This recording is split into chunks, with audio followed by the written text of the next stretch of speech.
très puissant, très, très grand. Vraiment, nous bénissons le Seigneur pour cela. Amen. Amen. Gloire à Dieu. Regarde ton voisin, dis-lui, est-ce que tu es là? Est-ce que tu es là? Est-ce que tu es là? Non, regarde ton voisin, dis-lui, voisin, est-ce que tu es là? Est-ce Regarde-lui encore, dis-lui, voisin, voisine, est-ce que tu es là? Est-ce que tu es là? Je vois que ton voisin il est encore endormi. Hein? Je vois que ton voisin est encore dans son lit, ton voisin est encore très, très, très, très fatigué. Regarde-lui encore ton voisin, dis-lui, voisin, voisine, est-ce que tu es là? Voisine, est-ce que tu es là? Voilà, je suis là. Regardez, vous faites ça. Voisin, voisine, regarde comment vous faites. Voisin, voisine, est-ce que tu es là? Vous êtes plus dans votre lit, hein? Ça là, ça motive pas le prédicateur, vous savez? C'est une question qui est s'il n'y a pas de réaction, si les gens dorment, ça n'active pas aussi l'onction. Tu sais, des fois, il y a certaines onctions, si vous activez ça. Vous savez ça? Il y a certaines dimensions des révélations que le prophète ou l'homme de Dieu a parce que le peuple est motivé. Parce que le peuple pousse. C'est pour ça que vous allez voir dans certaines églises, on va dire pousse encore, vas-y, pousse encore, c'est tout à fait normal. On va dire vas-y, man of God. Est-ce que les anglophones, man of God, preach, preach. Hein? Parce que, hein? Bon, comprenez mon anglais. Non, c'est correct, c'est correct. C'est correct? C'est correct. Je vais commencer alors le cours d'anglais. Amen. Donc, ça active quelque chose dans la salle, ça ouvre le ciel, ça impacte. Ouais, c'est comme avec le prophétique. Le prophétique aussi, ça fonctionne comme ça. C'est pour ça que vous voyez les vidéos des hommes de Dieu, tu vas voir Amen, prophétie, Amen. C'est pas des spectacles, parce que à force de faire ça, ça fait quoi? Ça réveille le prophète. Vous allez remarquer, dans des cultes où les gens font ça, les prophètes encore poussent loin. Amen. Tu vois? Ils poussent loin parce que ça active une onction qui va le pousser, qui va encore pousser à faire des choses qui dépassent ses limites. Parce que ça l'encourage en fait. Comme ça l'encourage, ça le booste, ça le pousse encore à aller chercher loin dans le prophétique. C'est aussi dans l'enseignement, c'est comme ça. C'est pour ça que quand vous allez en Afrique ou aux États-Unis ou dans les pays latins, là où il y a vraiment les réveils, les gens sont réveillés, vous allez voir que ne vous inquiétez pas, les chrétiens ne restent pas comme ça. L'homme de Dieu prêche, ils disent Amen, il s'élève, il veut mettre l'offrande. C'est même pas le mot l'offrande. Hein. Il s'élève, il vient, j'essaie cette parole, il met. On était en Côte d'Ivoire, vous avez vu ça? Vous avez vu ça? Il s'élève, il prend, oh, c'est fort, hein. Il met là-bas. Moi, quand j'ai la première fois que je suis allé en Côte d'Ivoire, j'ai dit, oh, donc ça se passe ici comme ça. Hein, je vois ça seulement dans les vidéos. Où l'homme de Dieu prêche, on dit, quelqu'un qui s'élève, Amen. Parce que il reçoit avec foi, ça crée quoi? Des atmosphères spirituelles dans la salle. Parce que les gens sont connectés. Hein? Les gens sont sensibles. Les gens sont à fond. Amen. Est-ce que quelqu'un est là? Amen. C'est pas parce qu'on n'est pas beaucoup aujourd'hui que tout le monde n'est pas là qu'on doit être tiède. Est-ce que quelqu'un est là ce matin? Amen. Ah, ça commence déjà à aller. On est déjà sorti de notre confort, notre fatigue là. Hein? Est-ce que quelqu'un est là? Amen. Là, on s'est réveillé maintenant. Là, maintenant, on peut commencer. Amen. Amen. Je vais parler sur la personne du Saint-Esprit. Amen. Amen. Et la personne du Saint-Esprit, c'est dans la hiérarchie où d'autres disent, les théologiens disent la Trinité. Dans la Trinité de Dieu, on parle de Père, Fils, Saint-Esprit. Nous savons tous qu'ils ne forment que un. Ils ne sont pas trois. Ils ne forment que un. Mais chacun a son rôle. Dieu le Père est sur son trône. Jésus est venu pour faire quoi? Racheter l'humanité. et le Saint-Esprit est resté pour faire un travail fort. Amen. Amen. Donc chacun a un rôle. Ce n'est pas parce que chacun a un rôle, hein, chaque personne a un rôle qu'ils sont trois. Non, ils ne sont pas divisés. C'est juste des fonctions. Chacun a sa fonction. Comme Dieu est un Dieu d'ordre. La personne du Saint-Esprit, on va prendre quelques passages bibliques. On peut me préparer 1 Corinthiens chapitre 6, versets 19 à 21.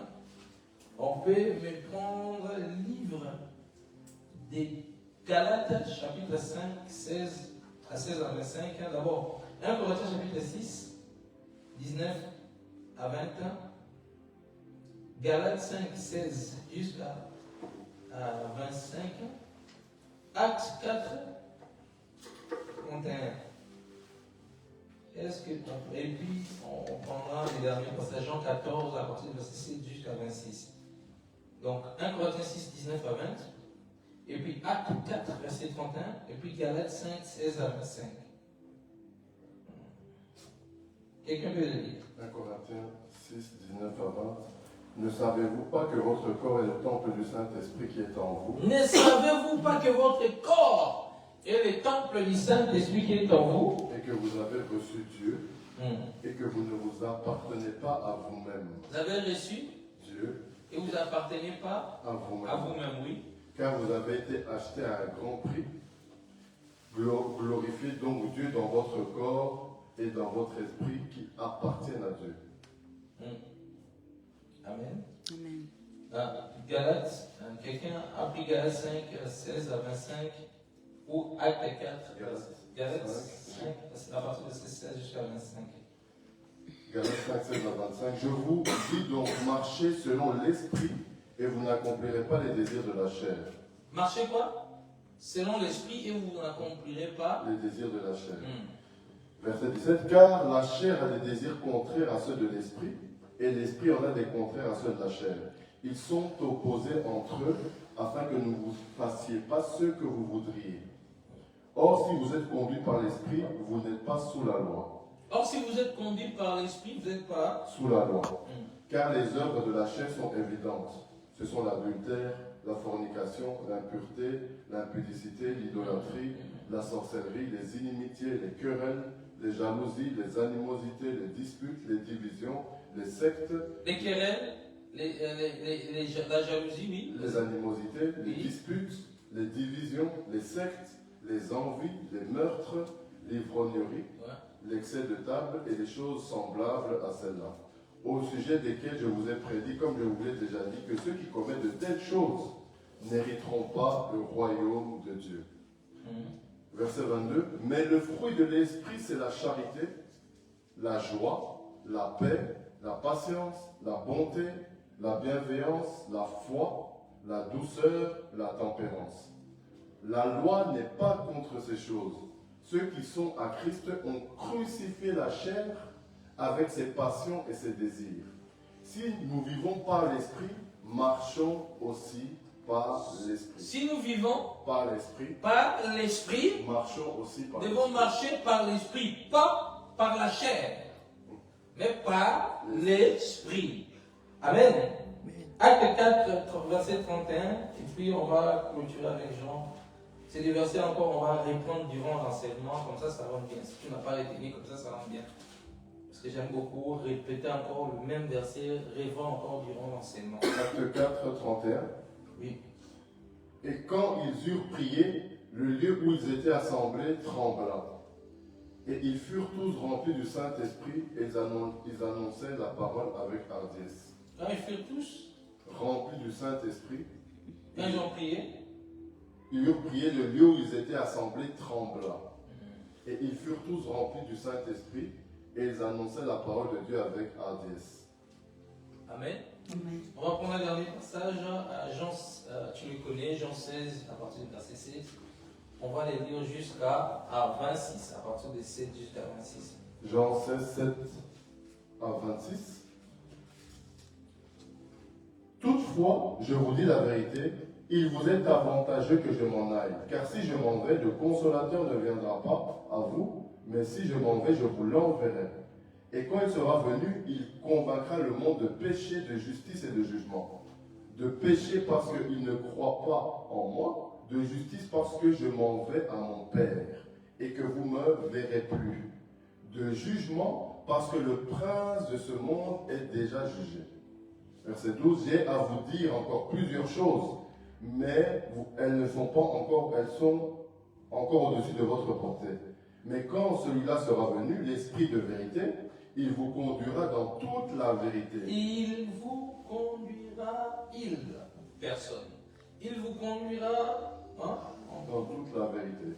Car il ne parlera pas de lui-même, mais il dira tout ce qu'il aura entendu. Donc, ça veut dire, d'abord, il dit, il vous conduira en toute la vérité. Une. Deuxième, il ne parlera point de lui-même. Deux. Après, il parlera de tout ce qu'il aura entendu. Il dira tout ce qu'il aura entendu, c'est ça? Oui. On est à 4. Il vous annoncera les choses à venir. 4. Il vous annoncera des choses à venir. Et puis continue. Il me glorifiera, car il prendra ce qui est à moi et vous l'annoncera. Tout ce que mon Père a est à moi. C'est pourquoi j'ai dit qu'il prendra ce qui est à moi et qu'il vous l'annoncera. Verset 16. Encore un peu de temps et vous ne me verrez plus. Et après un peu de temps, vous me verrez, car je m'en vais à mon Père. Et quelques-uns de ses disciples dirent entre eux, qu'est-ce qu'il nous dit? Encore un peu de temps et vous ne me verrez plus. Et après un peu de temps, vous me verrez, car je m'en vais à mon Père. Il disait donc, que signifient ces mots? Encore un peu de temps, nous ne comprenons pas ce qu'il dit. Verset 19, Jésus, sachant qu'il voulait l'interroger, leur dit, vous vous demandez entre vous sur ce que j'ai dit, encore un peu de temps et vous ne me verrez plus, et après un peu de temps, vous me verrez. Verset 20, en vérité, je vous dis, vous pleurez, vous lamenterez, et le monde se réjouira. Vous serez, dis-je, attristés, mais votre tristesse sera changée en joie. Quand une femme accouche, elle a des douleurs parce que son terme est venu. Mais lorsque l'enfant est né, elle ne se souvient plus de la souffrance à cause de la joie qu'elle a de ce qu'un homme est né dans le monde. Vous donc aussi, vous êtes maintenant dans la tristesse, mais je vous reverrai encore et votre cœur se réjouira et personne ne vous ôtera votre joie. En ce jour-là, vous m'interrogerez plus sur rien. En vérité, je vous dis, tout ce que vous demanderez au Père en mon nom, il vous le donnera. Jusqu'à présent, vous n'avez rien demandé en mon nom. Demandez et vous recevrez afin que votre joie soit parfaite. Amen. Est-ce que tu peux acclamer pour la parole? La personne du Saint-Esprit, comme je vous ai toujours dit auparavant, le Saint-Esprit, ce n'est pas une colombe.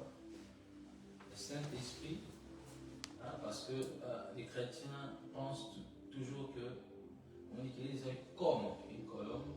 Beaucoup de chrétiens pensent que dès qu'ils voient une colombe dans la rue, on dit c'est le Saint-Esprit. Dès qu'ils voient une colombe dans l'église, c'est le Saint-Esprit. Vous savez qu'il y a certains démons qui peuvent prendre la forme de colombe. Ce n'est pas toujours colombe représente le Saint-Esprit, comme une colombe. Ce n'est pas une chose. Le Saint-Esprit, ce n'est pas une chose. Le Saint-Esprit, ce n'est pas un matériel, mais le Saint-Esprit, c'est une personne. Regarde ton voisin, lui dit, le Saint-Esprit est une personne. Le Saint-Esprit est une personne.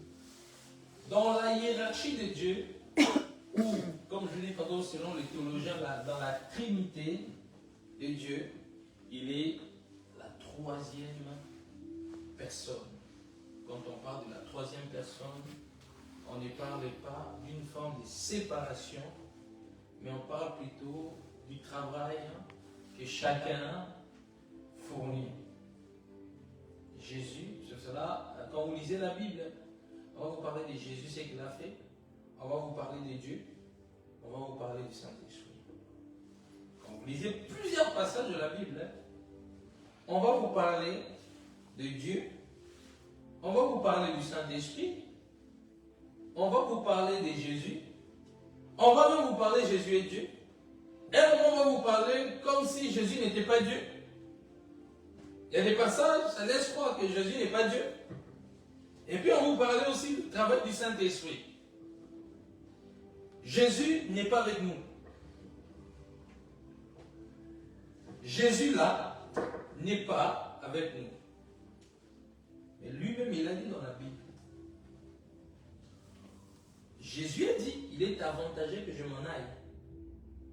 Il a dit, si je ne m'en vais pas, le consolateur ne viendra pas. Je répète encore, bibliquement, théologiquement, Jésus n'est pas avec nous. Quand ils étaient en train de monter, les disciples le regardaient. 2 ans, je leur dis, pourquoi vous étonnez de même qu'il est parti, de même qu'il reviendra. Vous allez remarquer pourquoi j'ai dit que Jésus n'est pas avec nous. À plusieurs reprises dans la Bible, il a promis qu'il allait partir. Il allait partir, il reviendra.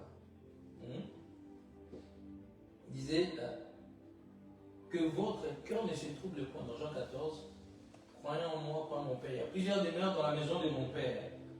Je verrai que où je suis que vous serez. Je vais vous préparer quoi?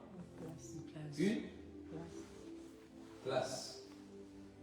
Il faut, quand tu lis ta Bible, fais bien la part des choses. Que ici à l'église, Jésus n'est pas là. Mais Jésus intervient à cause de son nom.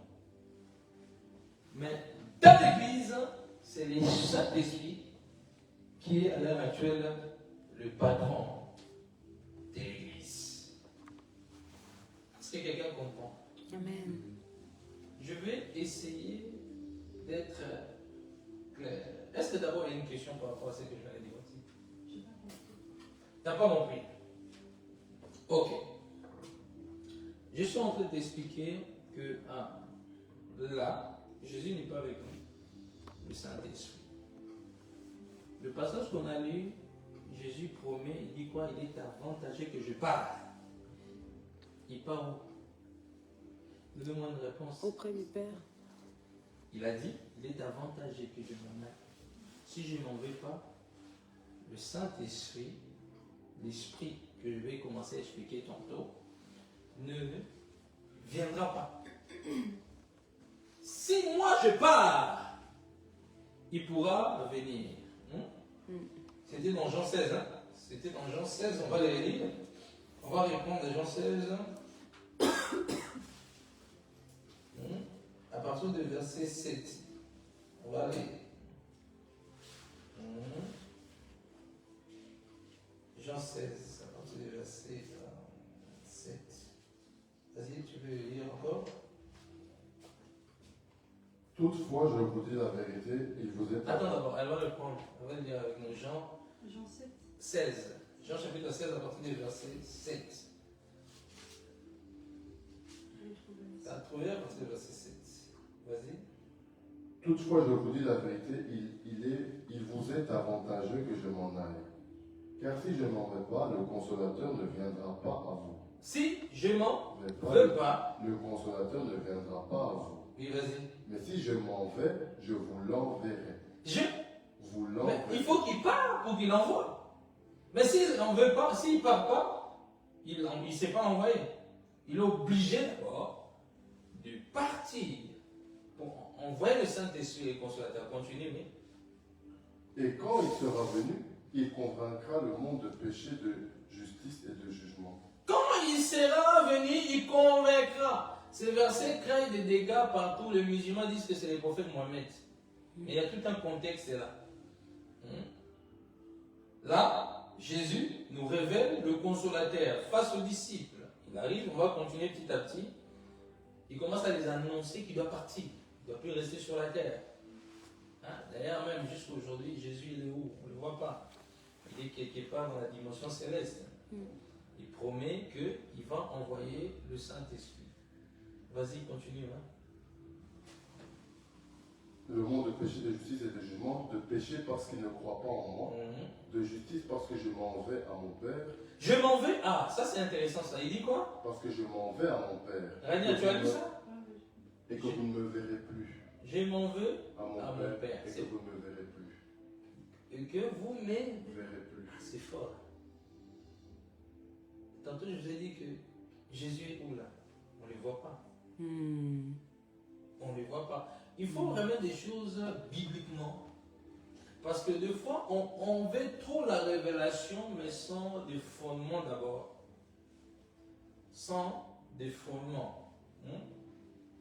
Que lui, il promet que il est avantagé que moi je pars. Si je ne m'en vais pas, tu peux t'asseoir là, s'il te plaît. Si je ne m'en vais pas, le consolateur ne viendra pas. Verset 16, il dit, dans peu de temps, vous ne me verrez point. Et après, un peu de temps, vous me verrez car je m'en vais à mon Père. Donc, dans peu de temps, vous ne verrez plus. Il parle à ses disciples.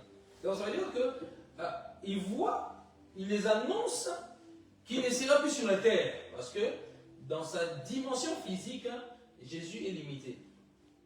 Parce que Jésus, il avait un corps physique. Jésus mangeait, Jésus marchait, Jésus parlait, Jésus vivait comme un être humain. C'était un être humain. Malgré il était 100% Dieu, 100% humain. Donc dans son côté humain, Jésus devait manger, Jésus devait faire des choses comme toi. Jésus souffrait. Jésus a eu des tentations. Et Jésus promet, il dit que dans ma dimension physique, je ne peux pas être partout. Je suis limité parce que Dieu a créé ça ainsi. Mais il est avantagé que je m'en vais. Si je m'en vais, je vais vers mon Père, je ne reviendrai. Il fait comprendre que dans cette génération-là, il ne pourra pas revenir, mais il reviendra à la fin pour chercher l'Église. Donc ça veut dire, je vous ai parlé dans le livre d'Actes, quand Jésus monte, il ressuscite. Il a parlé aux disciples. Pendant qu'il était en train de monter, ils ont dit, les anges apparaissent, ils étaient en train de s'étonner. Les anges vont apparaître aux disciples, ils ont dit, de même qu'il est parti, de même qu'il va revenir. Donc Jésus sur la terre n'est plus. Mais Jésus descend des fois quand il y a des cultes glorieux. Jésus descend des fois quand il veut te visiter, il veut te faire voir le ciel, il veut t'apparaître, te faire du bien. C'est pour ça qu'il a dit, j'ai vu Jésus. Mais dans un culte comme ça, c'est son nom qui est là, il est assis sur son trône. Mais c'est sa présence, c'est ce qu'on appelle le Saint-Esprit qui est là. Est-ce que tu as compris? Oui, j'ai compris. Ok. C'est sa présence qui est là. Hein? Le Saint-Esprit, la personne même du Saint-Esprit et les disciples, tourmentés par rapport à ce que Jésus était en train de dire. Choqués. Ils ne s'attendaient pas à des propos comme ça de Jésus. Hein? Ils ne s'attendaient pas, Jésus va leur parler ainsi. Parce que quand vous êtes habitué avec une personne, vous êtes habitué avec une personne, vous êtes tout matin, midi, soir, il vous fait du bien, vous voyez les malades être guéris, vous les suivez, c'est votre papa, c'est votre mentor, c'est votre père dans la foi. Vous étiez des gens négligés en Israël et qu'à cause de Jésus-Christ, ils ont connu des docteurs de la loi, les pharisiens, les sadducéens, les gouverneurs, des hommes d'affaires, des hommes riches, tout type de personnes à travers Jésus, parce que Jésus avait une forme, Jésus était connu, et aussi on commence à les connaître parce qu'ils étaient toujours avec lui. Et puis un bon matin, Jésus leur dit, écoutez-moi bien. Il a d'abord commencé à les révéler qu'il allait mourir, le Fils de l'homme doit mourir, doit passer par la croix et ressusciter le troisième jour. Bon, ça c'était, il leur disait déjà, il leur mettait déjà des séances comme ça. Mais il n'allait pas en profondeur. Il leur disait, il faut qu'il souffre, il faut qu'il ressuscite le troisième jour pour vos péchés. Il n'allait pas les répéter. Mais aucun cas, Jésus les a parlé, comme dans le livre des gens, par rapport au Saint-Esprit ou le Consolateur. C'est seulement plus tard qu'on arrive à la fin de sa vie, c'est là que Jésus commence à leur parler. Dans Jean 14, il dit que votre cœur ne soit point alarmé ou se trouble point. Vous croyez en Dieu, croyez aussi en moi. Il y a plusieurs demeures dans la maison de mon Père. S'il était autrement, je vous l'ai dit. Je vais vous préparer le lieu. Et quand je m'en serai allé, verset 3 de Jean 14, et quand je m'en serai allé, et que vous aurez préparé le lieu, je retournerai, je vous prendrai avec moi, afin que là où je suis, vous soyez aussi. Donc, ouais, dans Jean 14, verset 3, Jésus leur dit, et quand je m'en serai allé, et que je vous aurai préparé le lieu, donc Jésus leur promet qu'il doit aller préparer le lieu. Donc, il ne peut pas être là ici sur la terre, mais il doit aller préparer le lieu dans le ciel pour venir chercher. Et Jésus l'a promet lui-même dans sa propre bouche. Et quand il va finir de préparer une place, c'est vrai que Jésus promet qu'il va revenir. Mais ça, c'est dans Jean 14. Dans Jean 16 maintenant, c'est là où maintenant il est en train de leur révéler maintenant le plan de Dieu. Il est en train de leur révéler ce qu'il les avait déjà dit dans le livre de Matthieu, dans plusieurs livres, dans les 4 évangiles. Pendant qu'ils étaient avec lui, Jésus les a toujours prévenus qu'il allait mourir, qu'on allait le tuer, qu'on allait le lapider, etc. Et que dans Jean 16, Jésus maintenant commence à aller en profondeur, commence à leur dire des choses de grand.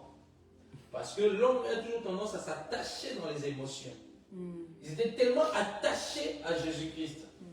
Parce que depuis l'époque des prophètes, quand on arrive dans le livre des Malachie, il n'y a plus de miracles. Il n'y a plus de prodiges.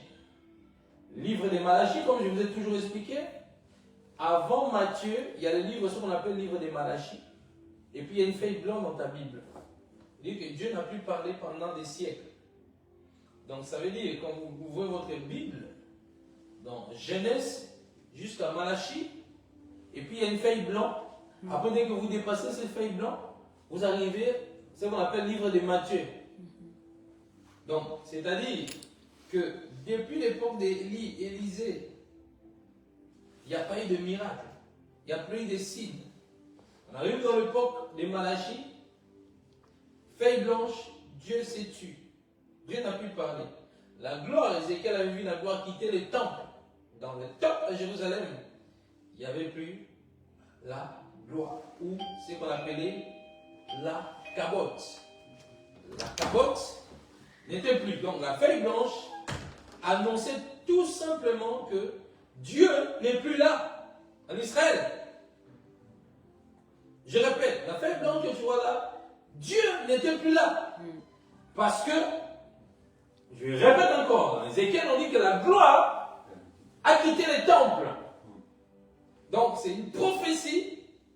Ézéchiel a vu que la gloire a quitté le temple. Maintenant, le livre de Malachie, je vous ai expliqué. J'aime répéter comme ça rentre bien dans ton esprit.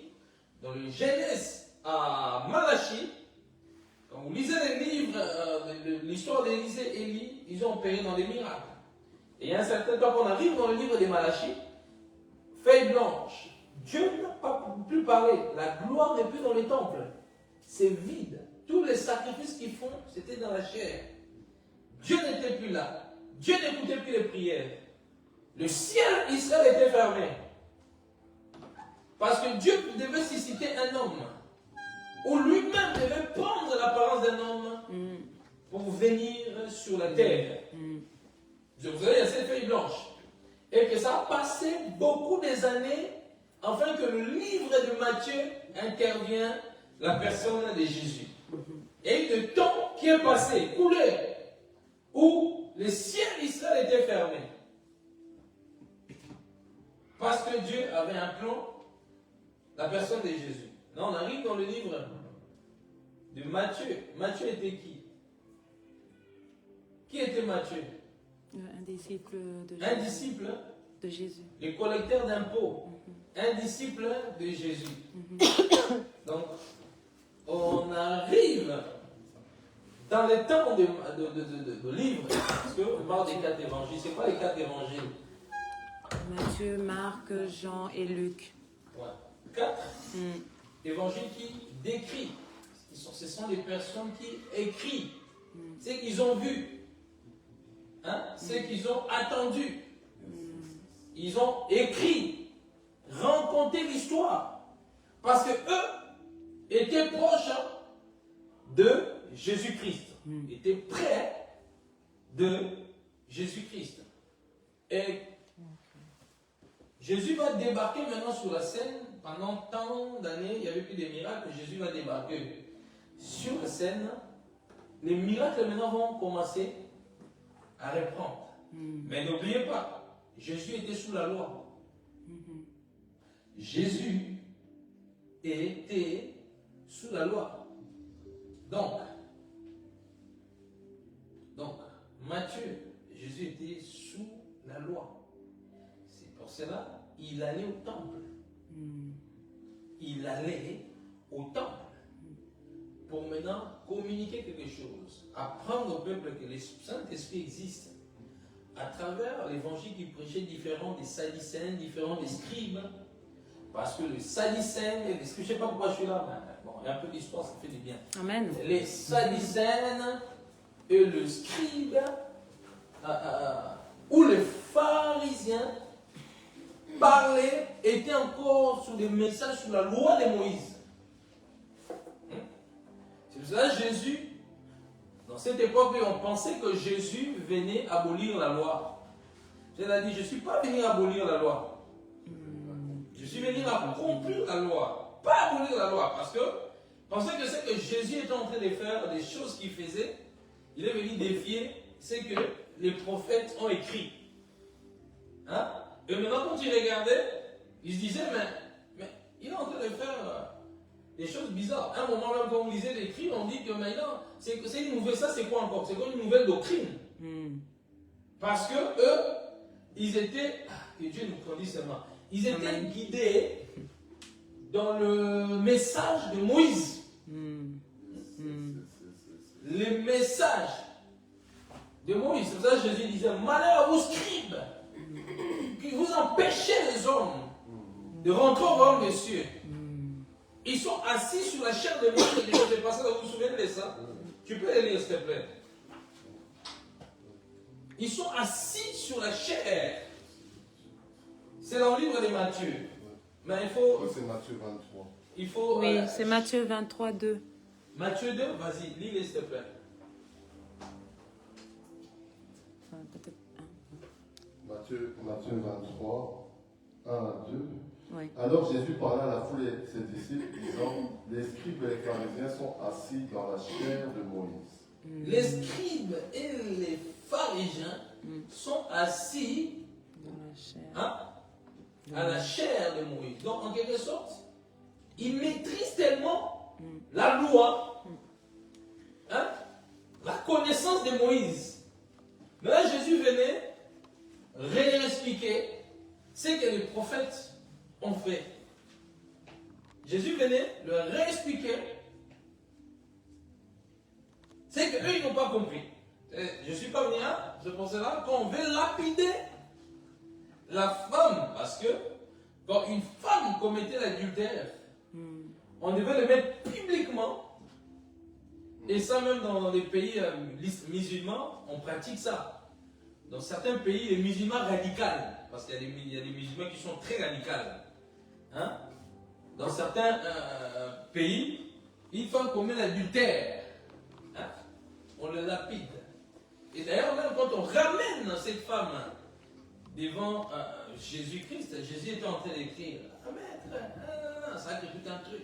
Ah, tu vois là, si c'est toi au commande, on a dit, bon, si tu étais dans le blague, on va les tuer. On les ramène devant les femmes. Ah, elle a commis l'adultère. Mais il n'y avait pas l'homme. Mais parce que dans leur culture, l'homme est toujours placé devant. Dans leur culture, l'homme, c'est vrai que l'homme c'est la tête, mais dans leur mentalité, si la femme commet l'homme et la femme on commet l'adultère, on va être méchant avec la femme. On va ramener devant Jésus, mais parce que c'était écrit, on devait lapider. Dans la Sainte Alliance, on devait lapider quand quelqu'un commettait l'adultère. Mais là, bizarrement, Jésus était en train d'écrire. Et puis, qu'est-ce qui se passe? On m'a dit, mais maître, elle a commis l'adultère. La loi, il a dit, qui de vous qui n'a jamais commis le péché, jette la première pierre. Avec ici, c'est des plus grands au plus petits ou des plus petits au plus grands. Ils se sont écartés un par un. Mais est-ce que Jésus a contredit la loi? Jésus n'a jamais contredit la loi. Jésus est venu pas abolir, détruire la loi, mais expliquer aux hommes que de même que cette dame-là n'est pas parfaite, je ne sais pas pourquoi je suis là, mais je pense que le Saint-Esprit, mais Dieu m'amène autrement. Mais on va seulement, je ne sais pas, peut-être on va retourner sur le Saint-Esprit. Sois seulement libre. Jésus est en train d'expliquer au peuple, c'est un enseignement pour nous tous et pour surtout les pharisiens aussi, que toi là tu es déjà péché. Vous avez dit, enlève d'abord la paille. C'est la paille, la paille dans ton œil. C'est la poutre dans ton œil et puis tu enlèves la paille. Avant d'enlever la paille. Jésus, pourquoi il sortait des phrases comme ça? Parce que à l'époque, les gens aimaient bien juger, pointer du doigt. Mais pourtant eux-mêmes étaient remplis des défauts. Ils disaient incrédule, race de vipères. Jésus leur disait race de vipères. Parce que au-dedans, il dit vous êtes des tombeaux blanchis. Ouais, Jésus était dur avec eux. Parlons aux pharisiens comme ça, il dit vous êtes des tombeaux blanchis. Race de vipères, on te traite de race de vipères. Ça veut dire que ta race là vient pas de Dieu mais de Satan. Amen. Amen, amen. C'est chaud. La race vient de Satan. Maintenant, Jésus est en train de corriger les écrits, en train de ne pas supprimer la loi, mais de compléter, parce qu'il est lui-même la loi. Amen. Il est même lui-même l'écrivain de la loi. Parce qu'en quelque sorte, dans sa dimension spirituelle, il est Dieu. Il connaissait la loi par cœur. C'est pour cela qu'il faisait aussi, au départ, ses ablutions. Il allait au temple. Il faisait des prières comme les Juifs. Il mettait aussi les talites. Il priait avec le talit. Il priait avec les talites. Il faisait. Il est venu sous la loi. Il a marché dans la loi, mais pour révéler l'évangile dans une autre dimension. Amen. Que les pharisiens, les sadducéens, les scribes ne pouvaient pas comprendre. Est-ce que quelqu'un me dit ce matin? Amen. Ne pouvaient pas comprendre. Et que quand tu reviens, quand tu leur dis ça, ils se sont écartés. Ils ont dit, oh, leur conscience. Qu'est-ce qui se passe? Ça monte dans l'esprit. Mais je peux poser. Oui. Jésus, mais en fait, sous la loi, on ne chassait pas les démons. Mais Jésus-Christ est venu chasser les démons sous la loi. Oui. Ouais, en plus. Parce qu'en réalité, il voulait introduire une autre ère dans la loi. Parce que même quand vous regardez dans l'ancienne alliance, je n'ai jamais vu on a chassé le démon, c'est plutôt des guérisons. Ouais.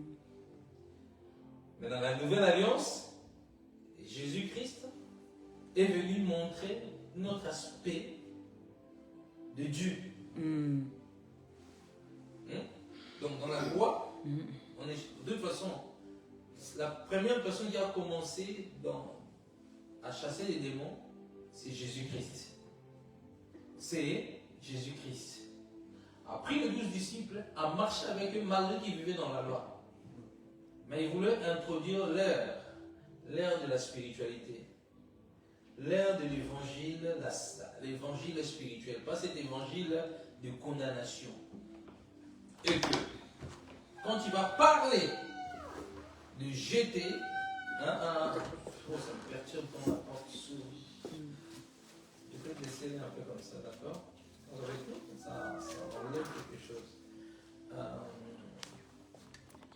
Fermez les yeux sur vous.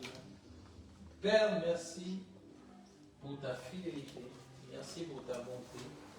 Étends ta main, agis, Seigneur. Inspire-nous, conduis-nous, manifeste-toi. Remplis-nous de ton esprit.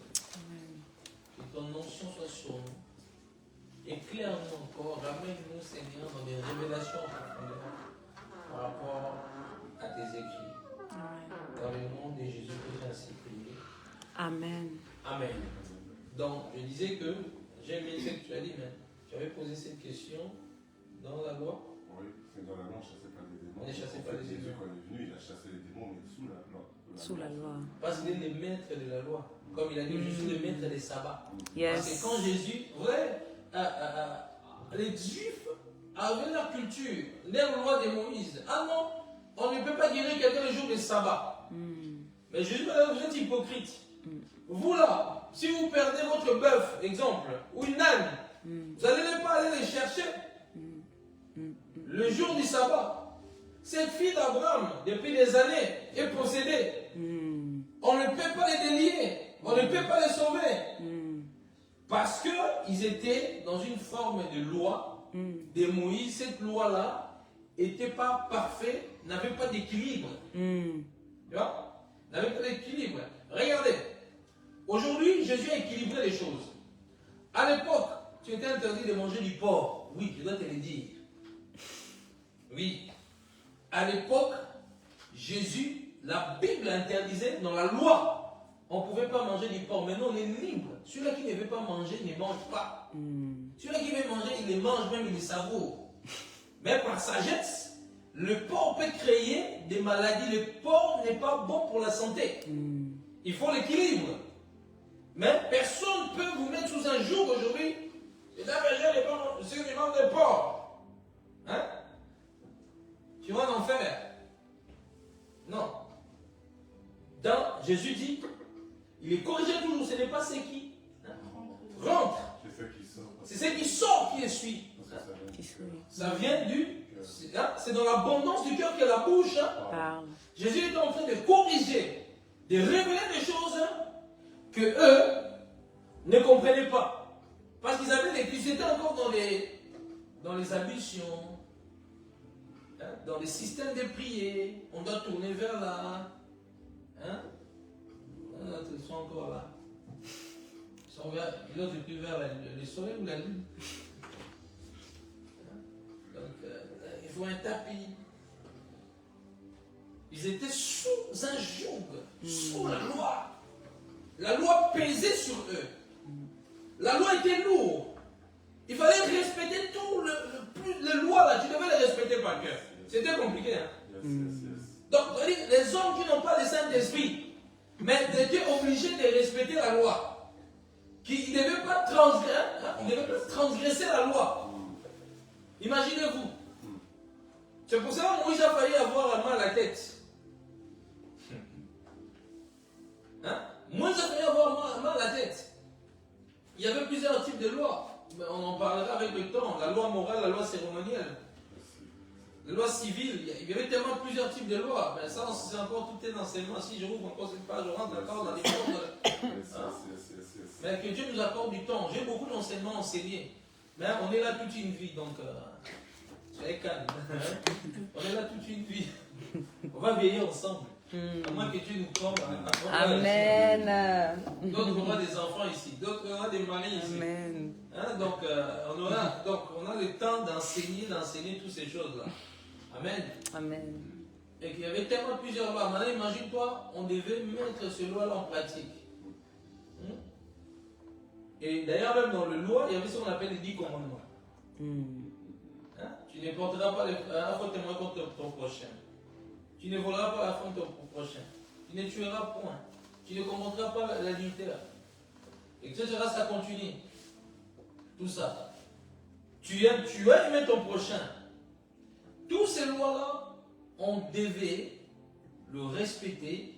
Les hommes qui n'ont pas né de nouveau devaient se battre pour respecter certaines lois. C'était pas évident. Les lois, la loi, vas-y. Une question qu'est-ce que Dieu veut nous enseigner dans le fait que qu'est-ce que Dieu veut nous enseigner dans le fait que j'étais pas là avant? Pas, j'ai pas compris. Toujours dans le message que j'enseigne, parce que comme ça on sort pas sinon. Si quelqu'un même, je me dis, passe à toi même plusieurs. Des fois quand j'enseigne comme ça, d'autres ouvrent, ils parlent d'autres choses. Et puis ça nous fait rentrer encore dans notre bibliothèque. Et puis on s'est perd. Ok, vas-y. Je veux juste comprendre pourquoi Jésus est venu perfectionner la loi au lieu de juste perfectionner la loi dès le début.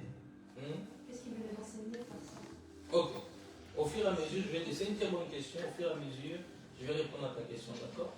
Pourquoi ta question, c'est que pourquoi que dès le départ, quand Dieu a créé des choses, que Dieu n'a pas créé ça dès le départ, c'est ça? Mais tout simplement parce qu'à la base, ça ne devait pas être ainsi. C'est le péché d'Adam et Ève qui a déséquilibré les choses. Parce que quand Dieu a créé les cieux et la terre, tout était parfait. Tout était parfait. D'ailleurs même, je vais encore révéler que là, tu m'as ouvert encore notre point dans la révélation. D'ailleurs même, si Adam et Ève n'avaient pas péché,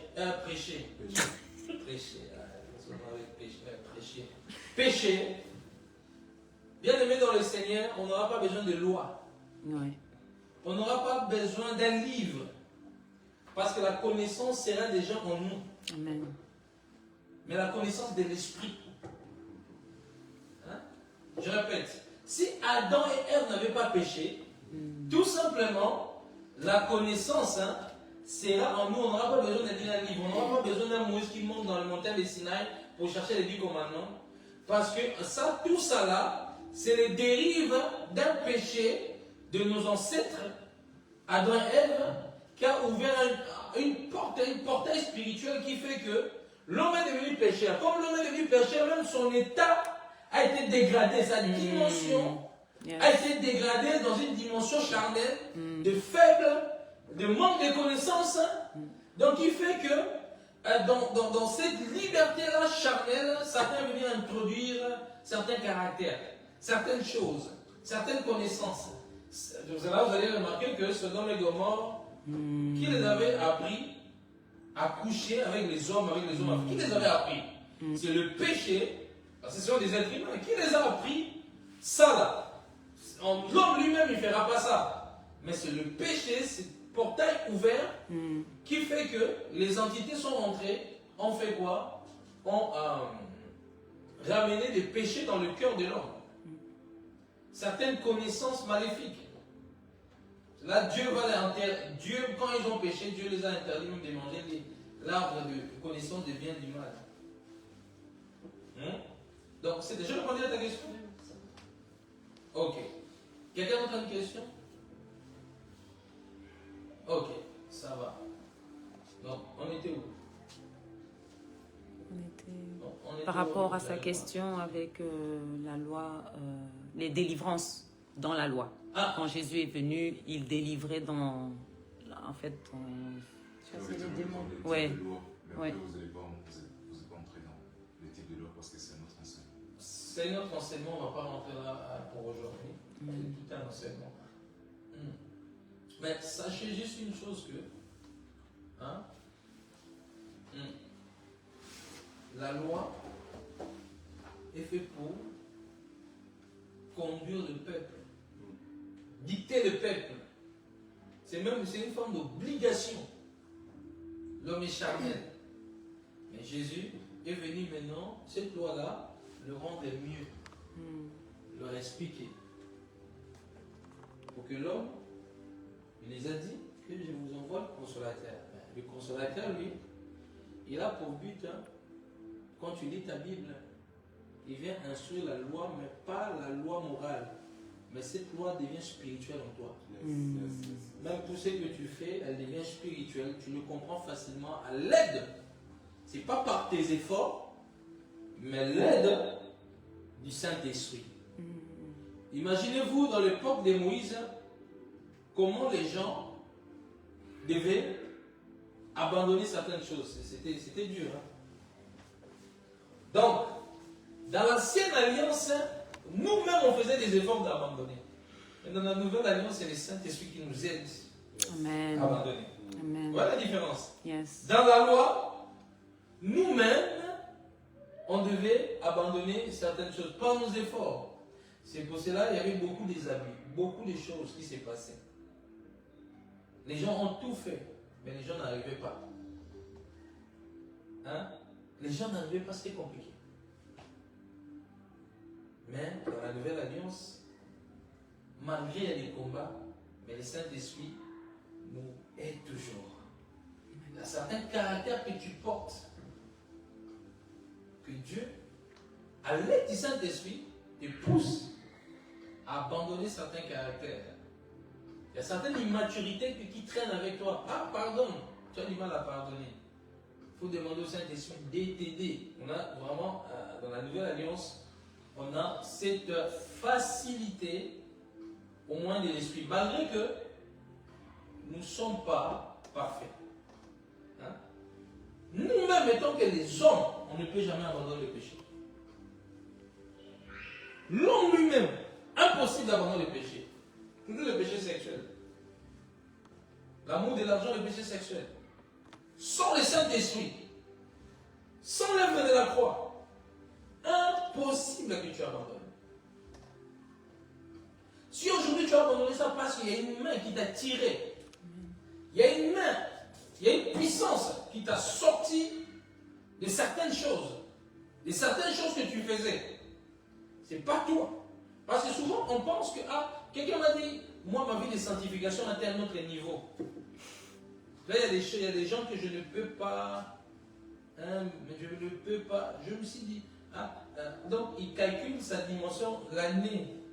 Ma sanctification, mois de février, janvier, fin de l'année, ma sanctification atteint une autre dimension. Et ça ramène ces vins d'orgueil. Vous voyez les pharisiens comment, les pharisiens, pour eux, ils étaient saints. Ils aiment d'asseoir devant dans les places publiques et qu'on les acclame. Ils aiment. Cet orgueil-là. Un peu de levain fait monter la pâte. Un peu de connaissance fait monter la pâte. Quand on dit le vin représente la connaissance que tu portes, la connaissance que tu portes fait monter la pâte, c'est ton corps physique. C'est comme une forme de pâte. Ça fait monter ton ego. On dit que la connaissance rend orgueilleux. Onfle d'orgueil. L'amour édifie.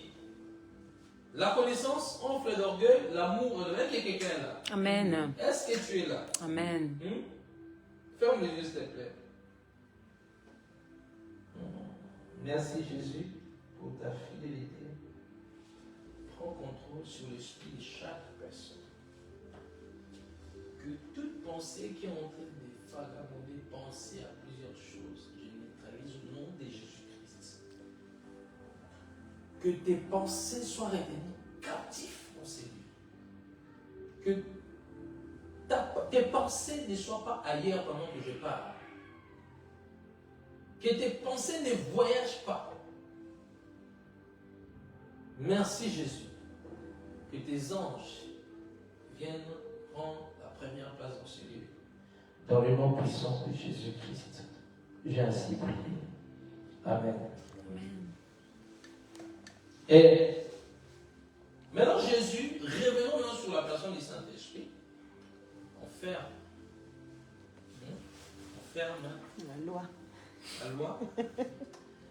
Je vais juste vous situer un peu le contexte de Jésus. À quelle époque il était. Maintenant Jésus va prendre ses 12 disciples. Dans les 12 disciples, il avait pour but de les enlever du système de la loi. Il a enseigné l'évangile céleste. Bâtir une nouvelle maison. Bâtir une nouvelle dimension. Et vous allez remarquer quoi? Jésus, il les a montré enseigner de pardonner. Il a enseigné de pardonner si quelqu'un te fait du mal. La loi disait œil pour œil, je suis encore là. La loi disait œil pour œil, Dent pour dent. dent pour dent. Mais Jésus dit tends la joue. D'autres aujourd'hui sont encore dans la loi. Il m'a fait ça, moi aussi je vais lui faire la même chose. Il m'a insulté, moi aussi je vais l'insulter. On pense que parce qu'on est chrétien, on est bonbon. Ça c'est notre orgueil ça. Amen. Il va voir de quel point je me chauffe. Il m'a fait du mal, je lui mets du mal. Il a volé mon bic, je lui vole aussi le bic. Il m'a insulté, je vais l'insulter. Il ne me dit pas bonjour à l'église, moi aussi je peux lui dire bonjour à l'église. Tu es encore dans la loi. Il me regarde comme ça, moi aussi je le regarde comme ça. si quelqu'un te dit pas bonjour, toi tu lui dis bonjour. Amen. Il dit si ton ennemi a soif, donne-lui À boire. Vois Jésus comment il était en train d'embrayer. Ton ennemi a soif. Tu dois lui donner à boire. Quelqu'un qui t'a fait du mal. Quelqu'un qui t'a rejeté. Quelqu'un qui a été jaloux de toi. Quelqu'un qui t'a vraiment... Mais Jésus te dit donne-lui à boire. C'est compliqué, hein? C'est compliqué. Là, je te pose la question. Quelqu'un qui t'a mal parlé hier, avant-hier, il vient chez toi et te demande à boire. Est-ce que je vais te donner à boire? Ça t'a fait mal, ça t'a énervé. Ou bien, il t'a mal parlé maintenant, il t'a crié sur toi. Hein? Maintenant, là, à 15h19, ton ennemi crie sur toi. Il t'insulte de tous les noms, des choses que même tu n'as pas fait. Ça t'a donné la colère, vous êtes chamaillé, vous êtes pris la tête. Et puis il part 2 minutes après, il ne vient même pas s'excuser. Il te demande est-ce que tu n'auras pas de l'eau à me donner? Maman Charlotte. Maman Charlotte. Non. Au moins l'essence. Rania, tu vas lui donner. Amen. C'est rentré, ça commence à rentrer. Dis-le. Il a réfléchi. Vous savez, il faut être honnête. Il faut être honnête. Il ne faut pas. Dis-le. Ça dépend de la personne, des circonstances. Il y a plein de choses qui rentrent en compte. Hein? Si la personne est mourante, oui. Non, elle n'est pas mourante. Non, on va pas faciliter les choses. La personne n'est pas mourante. Non? Ok. La personne est, au moins, la personne n'est pas mourante. Vous êtes pris la tête maintenant, il t'a insulté. Il a insulté ta maman, ta vie, ta soeur. Il était vraiment fâché. Vous êtes pris la tête à un niveau que tu as la colère. Il part et revient. Est-ce que tu as dit, je sois fait, est-ce que tu peux me donner à boire? Mais il est fort, hein? Sans même dire s'il te plaît. C'est compliqué. C'est compliqué. Peut-être pas après les 2 minutes, peut-être un peu plus tard, mais 2 minutes. C'est compliqué. C'est compliqué. Esther. C'est aussi compliqué, je leur ai dit, va acheter de l'eau là-bas au magasin. Fédina. Non, je serais passé au-dessus, j'aurais donné. Tu aurais donné? Nadia. Hein? Tu Comme ne... Diane, ça dépend des circonstances. Ça dépend. Isalina. Je pense aussi. On vole, bon, la personne vole ton mari. Hey. Je vais encore aller plus loin. La personne, le beau jeune homme que tu as, qui t'a promis le mariage. Vous êtes en train de faire le fiançailles. Vous n'êtes pas encore mariés. La sœur, elle vient. Elle séduit l'homme. L'homme, il fait quoi? De toute façon, le fiançailles, j'abandonne. Pourquoi les 2 familles se sont vues? Tu vas garder la colère maintenant. Hein?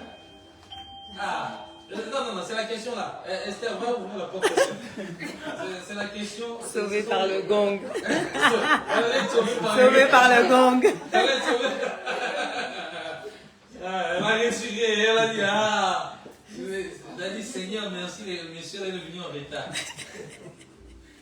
Non, je ne sais pas m'imaginer vraiment, mais je pense que c'est probable que je donne l'eau, mais mon cœur, peut-être, juste par obéissance, mais que mon cœur ne sera pas en paix. C'est ça. Juste par obéissance? Oui, tu vois, parce que Dieu nous dit de le faire, je vais le faire, mais mon cœur ne va pas être en paix. Ton cœur ne sera pas en Ça paix. dépend aussi, je ne peux pas imaginer ça en fait. Cette scène. Tu ne peux pas imaginer ça. Donc, Jésus, donc, ton ennemi a soif dans les bois. C'est une obligation que Jésus, hein, la loi dit œil pour œil, dent pour dent. Mais Jésus te dit ton ennemi a soif, donne-lui à boire. Il vient contredire la loi. Mais pourtant, il n'est pas en train de le contredire.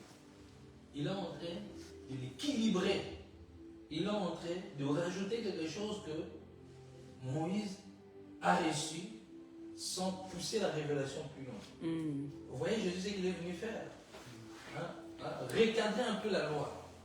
Parce que la loi, elle n'est pas parfaite.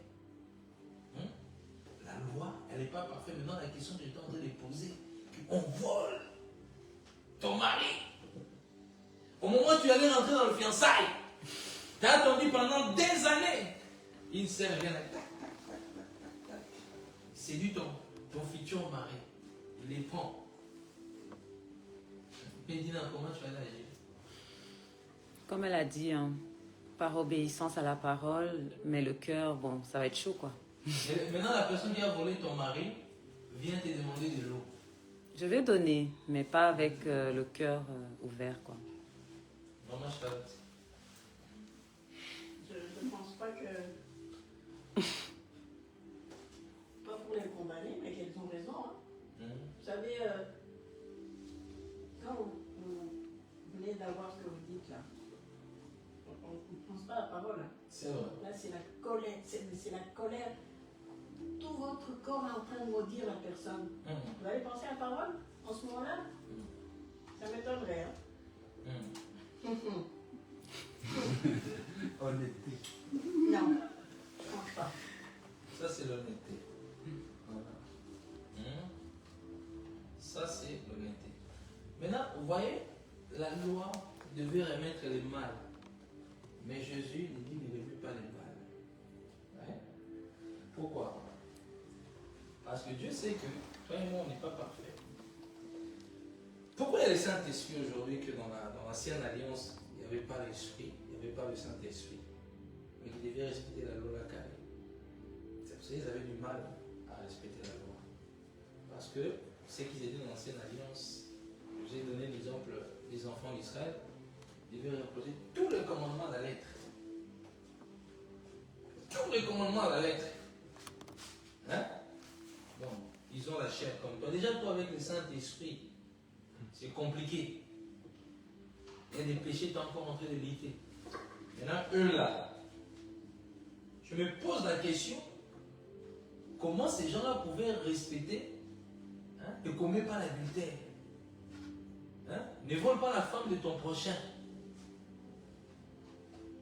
Comment ces gens-là pouvaient retenir? Vas-y. J'ai une question. Vas-y. Toujours dans le message. Oui. Enfin, c'est un peu en rapport avec la loi du coup. Oui, vas-y. Puisque là, tu as parlé du coup de l'adultère. Du coup, dans la loi de Moïse, si avant que Jésus arrive pour perfectionner, si quelqu'un commettait l'adultère et qu'à cette époque, il décidait du coup de ne pas lapider la personne. À l'époque, on lapidait. Dans la loi. Oui, mais à cette époque, imaginons qu'ils avaient décidé. Ça c'est l'imagination. Imaginons qu'ils avaient décidé de ne pas lapider la personne. Est-ce que ça fait du coup des pécheurs, des gens qui n'ont pas respecté la loi? Puisque du coup. Je ne sais pas la question. La question c'est quoi? À l'époque de Moïse. Oui, voilà. Imaginons quelqu'un avait commis l'adultère et les personnes avaient décidé du coup de ne pas lapider cette personne. Oui. Est-ce que ça fait d'eux des personnes qui ne respectent pas la loi? Non, ça ne fait pas d'eux devant Dieu. Ça ne fait pas d'eux. Je sais que je vais vous dire, ça va vous choquer. Ça ne fait pas d'eux des personnes qui n'ont pas respecté la loi parce qu'ils sont dans une vision prophétique. Parce que Jésus, même quand il a ramené la femme, il a dit, qui de vous qui n'a jamais été en train de corriger certaines choses? Mais devant les gens qui étaient là autour, les Moïse, les peuples, pour eux, ils avaient dit, tu as transgressé la loi. Mais lui, parce qu'il y a des choses, c'est lui qui a eu une forme de révélation. Si on imagine ça, normalement ça ne devait pas faire la personne. La personne n'a pas, selon Moïse, selon tous les Hébraïques, les Hébreux, pour eux, c'est la personne n'a pas respecté la loi. Mais devant Dieu, non. Tout simplement. Parce que Jésus, plus tard, va nous parler par rapport à la femme qui a commis l'adultère. Elle a dit, qui n'a jamais péché, jette la première pierre. Mais Jésus connaissait qu'on l'a payé. Mais pourquoi Jésus va contredire la loi? Est-ce qu'il était en train de contredire ou bien il était en train d'expliquer quelque chose qu'ils n'avaient pas compris? Ça va? Est-ce qu'ils étaient en train qu'est-ce que j'allais dire? Il y a quelque chose que je voulais dire, ça m'a échappé. Mais sachez juste une chose que la loi n'était pas parfaite. C'est pour cela, ce n'est pas par ta force que tu vas vaincre les péchés. Amen.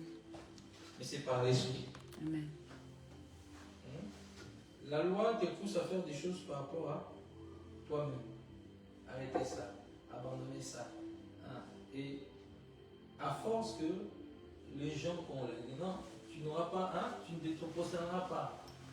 C'était normal. Tu ne dois pas te prosterner devant les statues. Tu ne feras pas les images taillées. Ça, c'est la loi. Tu ne feras pas les 10 commandements. Tu ne te prosterneras pas devant elles. Je suis un Dieu jaloux. Maintenant, arrive un moment, Moïse monte, il y a Dieu dans la montagne, le peuple demande de faire un veau d'or. Pourtant, ils ont la loi dans le cœur, qu'ils ne peuvent pas faire ça. Mais le peuple poussé par un esprit de créer quoi? De faire quoi? Un veau d'or.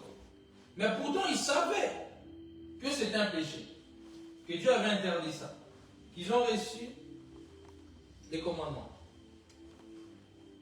Ils savaient qu'ils ne pouvaient pas avoir un autre Dieu. Et les enfants d'Israël savaient que le seul Dieu qu'ils devaient avoir, c'est Yahweh, Adonai, Elohim, El Shaddai. C'est le seul qu'ils devaient avoir. Mais, bizarrement, ils ont créé un veau d'or, vu que Moïse disait, ah, Moïse là depuis qu'il est monté, est-ce qu'il est encore en vie? Parce que, de réalité de l'Égypte, la sémence de l'Égypte les a rattrapés dans le désert. Il y a certaines sémences qui peuvent te rattraper dans l'élévation. Il y a certaines choses qui n'ont pas été laissées peuvent te rattraper dans l'élévation. Tu peux voir quelqu'un, Dieu l'élève, il devient grand. Mais à un moment, les oppressions commencent à boire l'alcool, c'est saoul.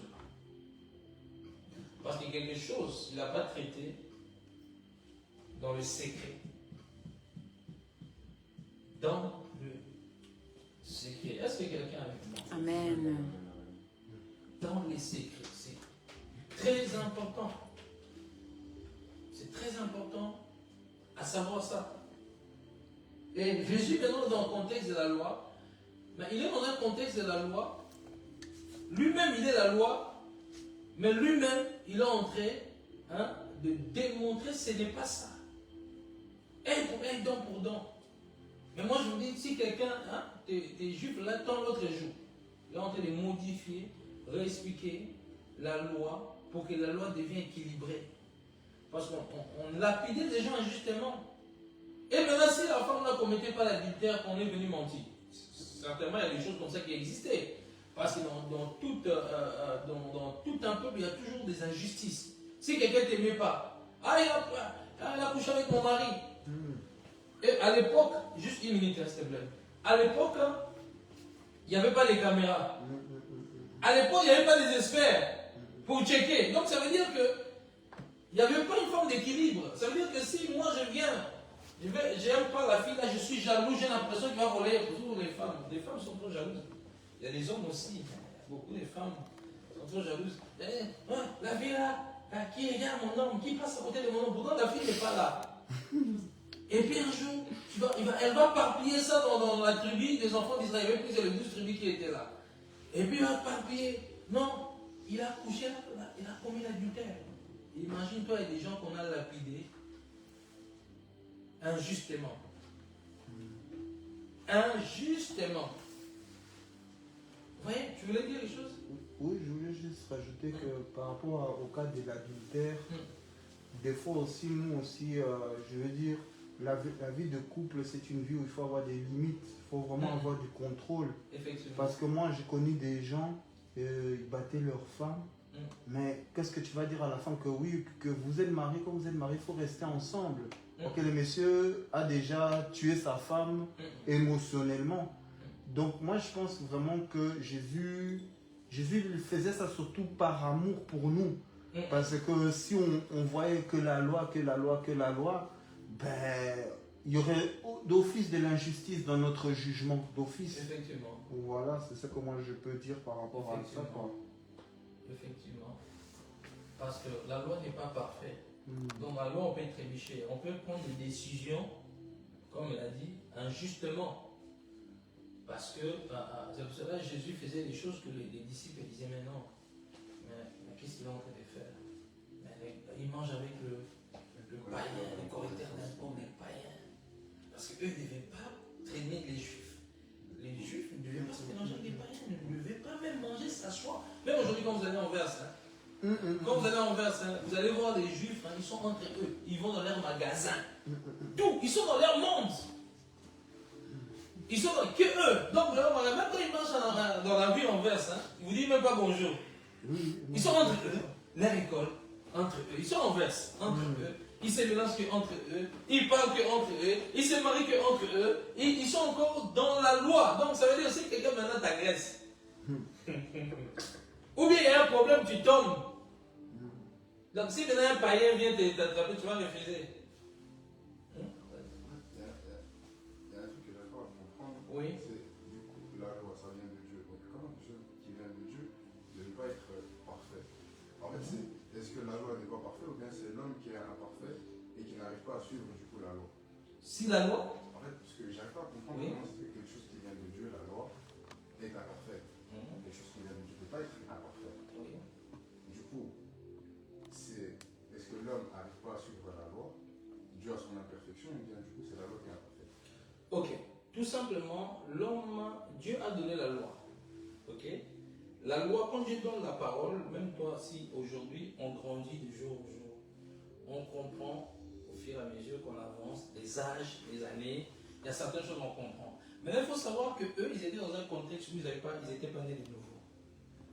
Donc ça veut dire, cette loi, à cause de leur imperfection, cette loi-là devient imparfaite. Tu vois? À cause de leur imperfection, ils avaient du mal à comprendre certaines choses. Vous allez remarquer que je vais vous parler de plusieurs lois. Loi cérémoniale, loi morale, je vais vous expliquer, loi civile, je vais vous expliquer plusieurs lois, tu vas comprendre. Donc, la loi, au fur et à mesure, c'est pas parce que Dieu est parfait que tout, même la loi, parce qu'on vit dans un monde des hommes. Le monde terrestre, tout n'est pas parfait. Voilà? Dans le monde terrestre, tout n'est pas parfait.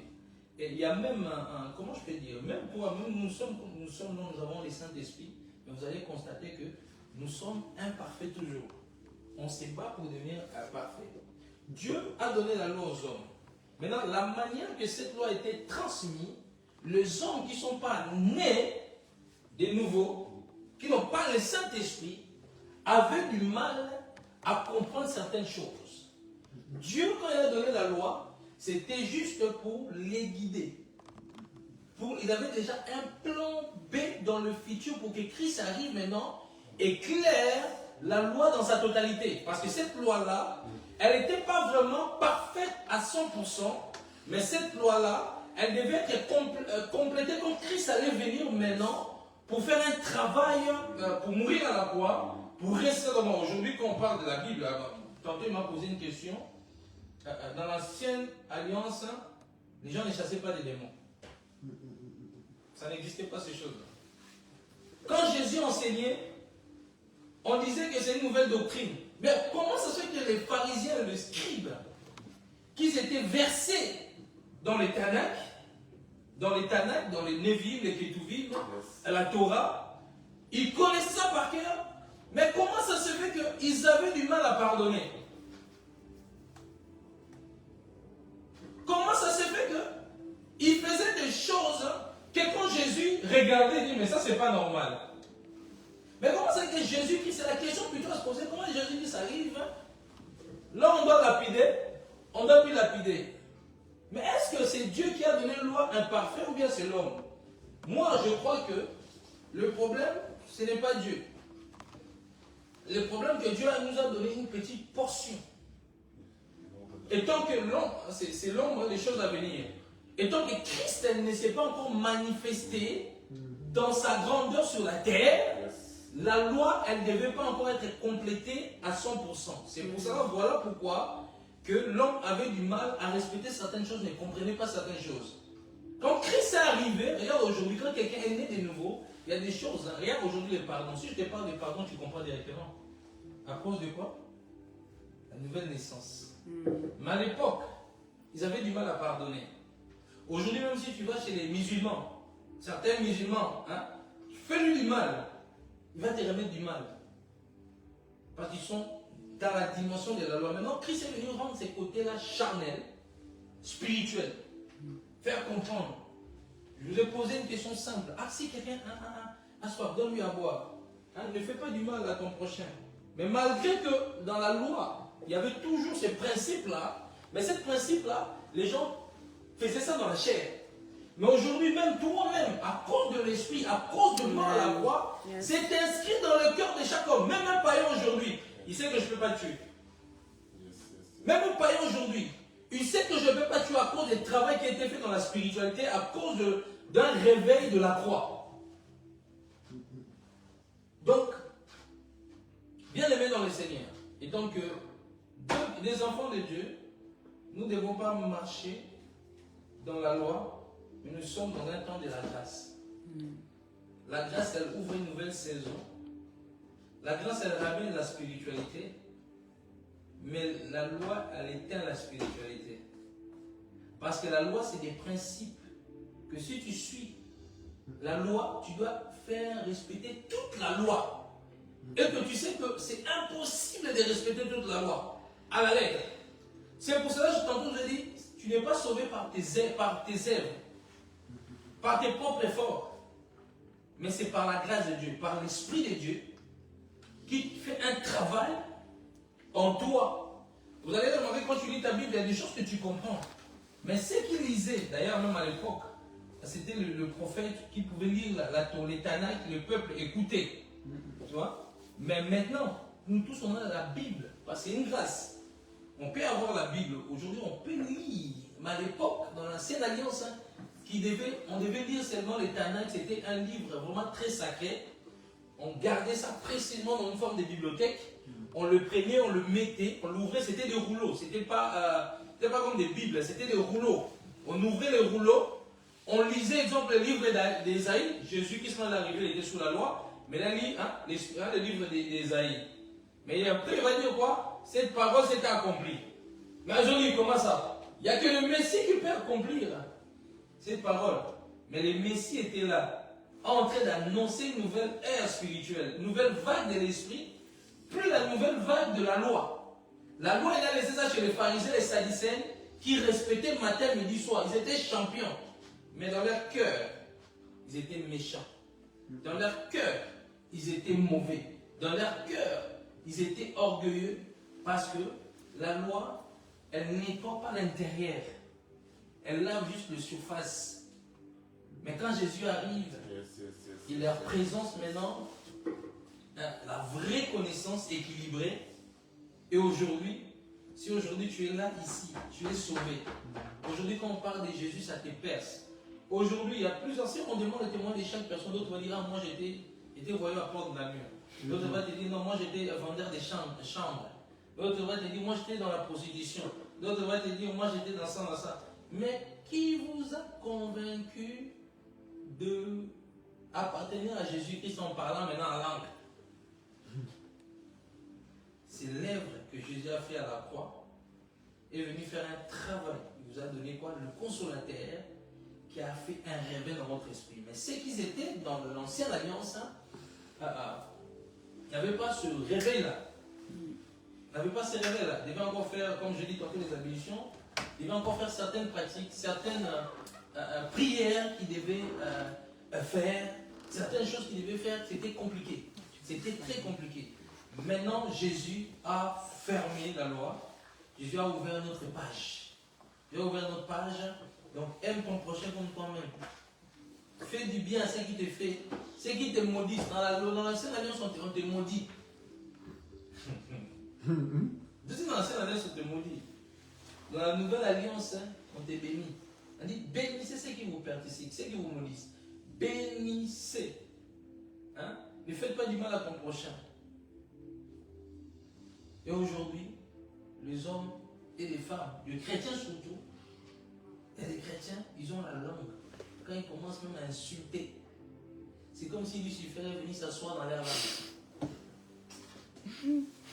Maintenant, Dieu te dit, aime ces personnes-là. C'est compliqué, hein? On a tué, on rentre dans ta maison, on tue ton fils que tu aimes beaucoup. Je vois que nous tous, on va devenir des Hercules ici. Sans exception, même moi-même y compris. Ton fils, ta fille que tu aimes bien, tu le mets ici quand tu dors. On vient, quelqu'un vient. Il le tue devant toi. Tue ta femme. Il part. On l'arrête. Tu seras le premier à dire. On sera même le premier à dire peine de mort. La loi est juste. Peine de mort. On va oublier qu'on est pasteur, bien aimé. Ça va pas ramener la personne. Ça va pas ramener la personne, c'est vrai. Ça va pas ramener la personne à Dieu. Hein. Si Christ n'a pas fait un travail en profondeur dans notre âme, si Jésus-Christ n'a pas travaillé ton caractère à un niveau d'arriver à un point de pardon, il dit cette fois le juste temps, pardon. Il dit pardonnez. Si vous ne pardonnez pas aux hommes, Dieu ne va pas vous pardonner. Il a mis la barre très haut. Jésus a mis la barre très haut. Jésus, pour certaines personnes, Jésus a mis la barre. C'est très haut. Pardonnez. Maintenant, pardonnais-je quelqu'un qui a tué ma maman?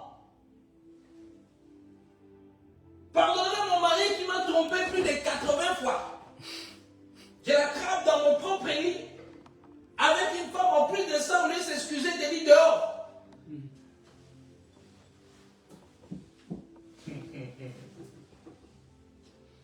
Dehors. Je sais pas si c'est mal, mais moi dans mon cœur, moi je peux pardonner. Mais ça ne sera pas sans conséquence. C'est-à-dire que, voilà, tu as tué, tu dois aller en prison. Moi je ne peux pas jouer avec toi, que oui, voilà, tu te balades, tu continues à faire le mal avec les gens. Donc moi je pense que oui, on peut pardonner. Moi j'ai vu des gens, je comprends vraiment que des fois quand on nous fait vraiment du mal, c'est le diable qui rentre en nous, on est prêt à faire n'importe quoi à la personne. Mais à un moment donné, il faut un travail que Dieu fasse en nous d'abord. Il faut d'abord que Dieu fasse un travail en nous. Mais moi, personnellement, je dis aussi que l'homme aussi a sa conscience. Et là où la conscience, refuse d'accepter que Dieu te dit non, Dieu aussi a le droit aussi d'envoyer la police, Dieu aussi a le droit aussi de sanctionner. Parce qu'il y avait un verset qui m'avait un peu choqué dans la Bible, c'est où il dit, je ne connais pas bien écrit, il dit que oui, si nous recommençons à transgresser, si nous recommençons les choses que nous faisions avant, alors nous retombons sur la loi. Parce que la loi, elle est là, parce que sinon on ne peut pas. Parce que aussi, il y a des gens qui nous prêchent aujourd'hui, ils nous prêchent comme si la loi n'existe plus.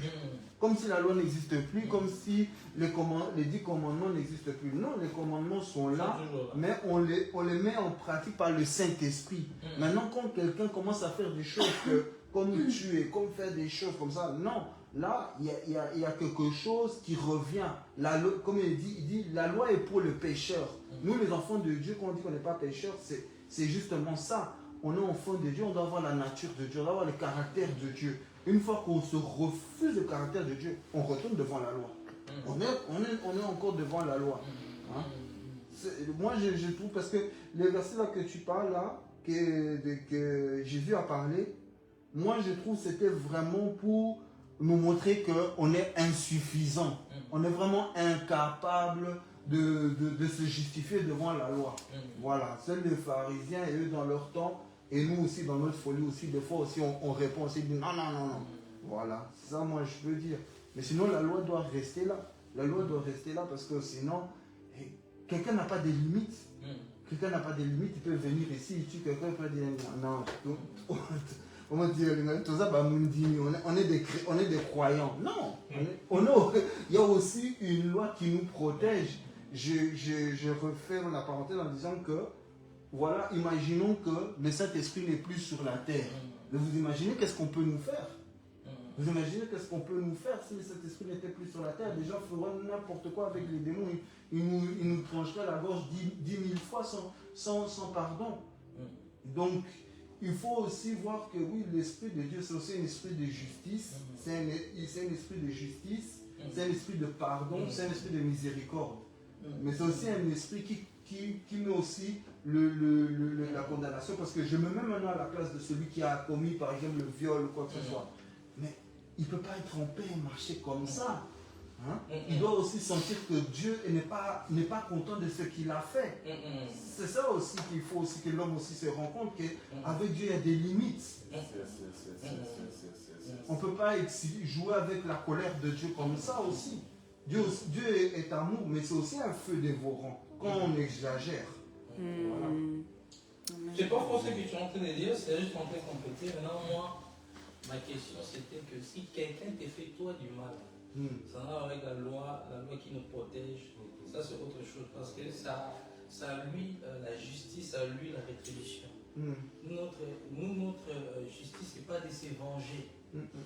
Dieu a établi des autorités pour ça. Dieu a établi des autorités pour ça. Maintenant, moi, mon message, c'est que quelqu'un t'a fait du mal face à toi. Est-ce que tu es prêt à lui pardonner? Il faut toujours le pardonner. Voilà. Il faut toujours le pardonner.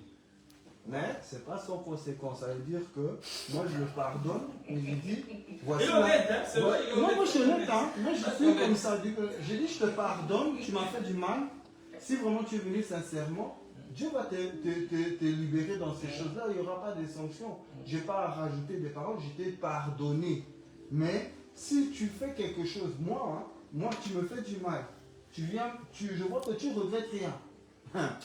Et dit que voici la parole de Dieu. Va avec ta sanction avec Dieu. Je te mets même le PV devant toi. Et puis je pars. Parce que je suis comme ça.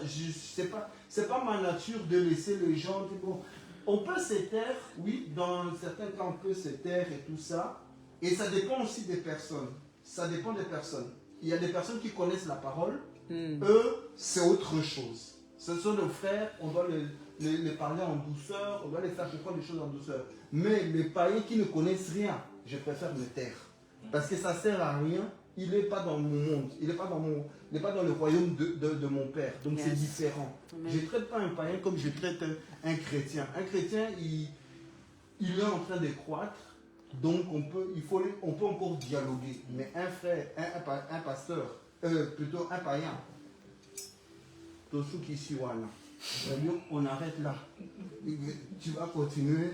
J'ai déjà prêché l'évangile, Jésus-Christ t'aime. Et puis tu trouves ton chemin avec le Seigneur. C'est tout. Quelqu'un d'autre a quelque chose à dire ou à ajouter? Juste 2-3 mots. En fait, quand on accepte de pardonner, on peut accepter de pardonner, on peut pardonner. Il y a quelque chose qui va être brisé. Je crois même à jamais, comme on dit, il y a toujours un avant et un après. Ça ne sera plus la même chose. Donc ça sera plus la même chose. Ça ne peut plus être la même chose. Est-ce que, bon, c'est une question, c'est également très bien. Est-ce que c'est un vrai pardon? C'est une question. Prends ça par rapport à Christ et nous quand on pêche. En fait, bon, ça c'est tout un enseignement, mais je ne vais pas rentrer là. Mais en fait, moi je pense que le pardon a des dimensions. Je pense qu'il y a des processus de pardon. Ça veut dire que parfois tu peux pardonner quelqu'un, mais tu as besoin de temps pour guérir et digérer. Et ça, parfois les gens ils oublient en fait. Ça ne veut pas dire que tu vas pardonner plus directement, mais c'est déjà pour la première chose pour libérer ton cœur. Parce qu'on est quand même des chrétiens, c'est pour libérer ton cœur. Deuxième chose, comme j'ai dit, il y a un processus. Comme quand, par exemple, quelqu'un a eu un accident ou quoi, la personne se fait opérer. On appelle ça le temps de convalescence. Donc ça veut dire que quand il y a eu par exemple des frictions ou des choses, il faut toujours dans le pardon un temps de convalescence. Afin que la blessure justement puisse guérir. Et il y a des gens qui disent que oui, non, quelque chose reste à jamais. Mais alors, moi je me pose alors, je pose une question à ces gens. Mais ça veut dire que toi qui as péché, en 1980, Dieu doit retenir aussi cela. Oui. Parce que les gens disent qu'on ne doit pas oublier, non, ça c'est un truc qui a été cassé. Mais ça veut dire que Dieu, le Dieu que tu sers, en 1980, tu avais fait quelque chose, il doit te rappeler ça. Hier, tu as fait quelque chose, il doit te rappeler ça. Ça veut dire que tu as cassé quelque chose avec Dieu. En fait, il faut vraiment que les gens... parce que c'est quoi le problème? C'est que les gens prophètes, hein, il faut être honnête, les gens sont chrétiens, mais ils pensent encore comme dans le monde. En fait, ils viennent en Christ, mais ils veulent pas abandonner leur manière de faire du monde. Et c'est ça qui cause des problèmes dans beaucoup de choses. En fait, quand tu viens à Christ, tu dois t'abandonner. Tu dois t'abandonner. En fait, on a lu les passages prophètes. Tu as dit, il est écrit, on ne s'appartient pas à nous-mêmes. Ça veut dire que quand tu viens dans le Seigneur, tu acceptes de te soumettre aux lois de Dieu. Tu ne viens pas avec ce qu'on t'a appris dans la culture congolaise, qu'on t'a appris. Tu viens t'asseoir et te soumettre à la culture de Dieu, en fait. Il faut arrêter un peu de... Non, il faut arrêter cette hypocrisie, prophète. Il faut arrêter de venir avec des pensées mondaines en Christ. Par exemple, les œils pour les œils pour dents. Les païens aussi parlent de ça. Les païens parlent aussi de ça. Mais Jésus a dit, mais si votre justice ne dépasse pas celle des scribes et des pharisiens, vous n'hériterez pas du royaume de Dieu. C'est vrai. Si on aime seulement ceux avec qui on est toujours, ceux qui nous font toujours du bien, qu'est-ce qui nous différencie des pharisiens et des autres? Amen. Donc, c'est bien beau de dire on est chrétien, mais c'est quoi qui nous différencie du monde en fait? Si on doit penser comme eux, si on doit se venger comme eux, si on doit réfléchir comme eux, si on doit amener l'état d'esprit du monde dans l'église. Et c'est ça que tu avais enseigné, prophète. C'est que les gens amènent l'état d'esprit du monde dans l'église. Et c'est ça le problème. Ça veut dire que tu dois la première chose que je dirais à quelqu'un, c'est pourquoi tu es chrétien? Et c'est quoi vivre comme un chrétien? Jésus-Christ, son message, c'est le pardon. C'est le message central. Pourquoi il est mort à la croix? Pour le pardon des péchés. Et tu as sorti le verset qui dit, si vous ne pardonnez pas les hommes, Dieu qui est dans les cieux ne vous pardonnera pas non plus. Ça veut dire que déjà, si tu ne veux pas pardonner, tu te mets déjà sous une malédiction et sous une condamnation. Le prophète, je m'arrête là, sinon je commence à enseigner. Mais... Oui, lève les mains, oui, c'est tout. Je pense que Dieu nous a... Ça devient intéressant. Il commence à fermer le cahier. Donc c'est nous le livre après. Mais on a des choses à dire. Vas-y. Je pense que Dieu nous donne aussi des armes pour mieux pardonner. Yes. Parce qu'il y a comme on va dire le don du discernement. Ce don-là, moi en tout cas personnellement, il m'aide beaucoup à pardonner. Maintenant j'arrive à dissocier ce que c'est la personne qui me parle ou c'est ses esprits ou c'est autre chose, là j'arrive à mieux pardonner. Donc Dieu ne dit pas juste pardonne, il nous donne les armes pour pardonner. Et Dieu dit aussi que quand il nous pardonne, il oublie même ce qu'on a fait. Donc comme on veut le ressembler, comme on doit le ressembler, il faut aussi que quand on pardonne, on oublie ce qu'on a pardonné. On doit passer à autre chose, on doit faire une page blanche. C'est de là où on doit arriver. Il ne faut pas se limiter à dire oui, mais nous en tant qu'humains, on ne peut pas pardonner facilement. Mais le but c'est de ressembler à Jésus, non? Amen. Amen. Comme on est. Amen. Amen. Levina, tu voulais poser une question. Tu as dit, mais les mains là. En fait, c'était pour savoir.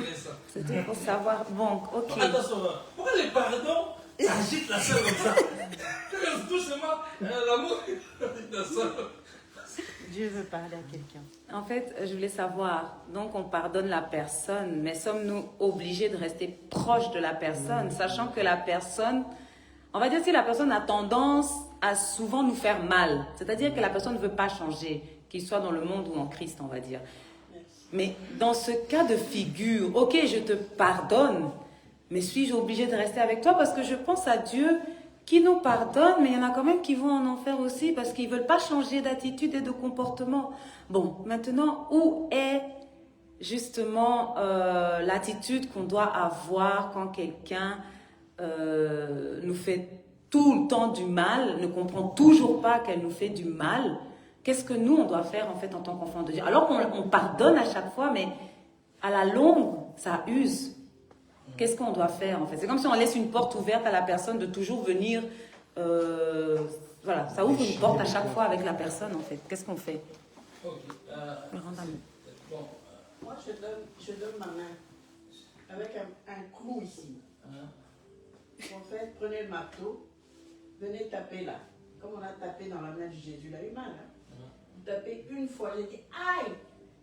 J'ai dit pardon, prophète. Le lendemain ou le surlendemain, vous revenez, vous me tapez encore là. Ça pour enfoncer plus. J'ai dit je vous pardonne. Un mois après, vous revenez avec le même marteau, pouf! Là-dedans, je pardonne. Et mon cœur va être dans quel état? Dans quel état? C'est Jésus qui a dit pardonner. C'est Jésus qui donne les armes pour pardonner. Et mon âme sera dans quel état? Mon cœur sera dans quel état? Je demande. Ah, je réponds. Oui, c'est la question en fait, c'est la même chose que moi en fait. Elle donne un exemple en fait. Maintenant, je peux vous. Attends, maintenant, je peux expliquer parce que je vois que quelqu'un encore lève la main. Je réponds encore, là, je réponds à votre question. Je vais les répondre très vite. Parce que là, le clou d'un mètre qui doit s'enfoncer jusqu'à traverser, aller de l'autre côté. Hein? Vous avez quel âge? Attendez, hein? Il y a des choses dans la vie, hein? Ça arrive, hein? Hein? Bon, on s'arrête là. Là, on va régler nos comptes aujourd'hui. Il est un peu maman Charlotte. Vous avez réglé le vrai maman Charlotte. C'est en fait, c'est pas facile. Hein? Je comprends. Je sais qu'on a des armes. On a des armes.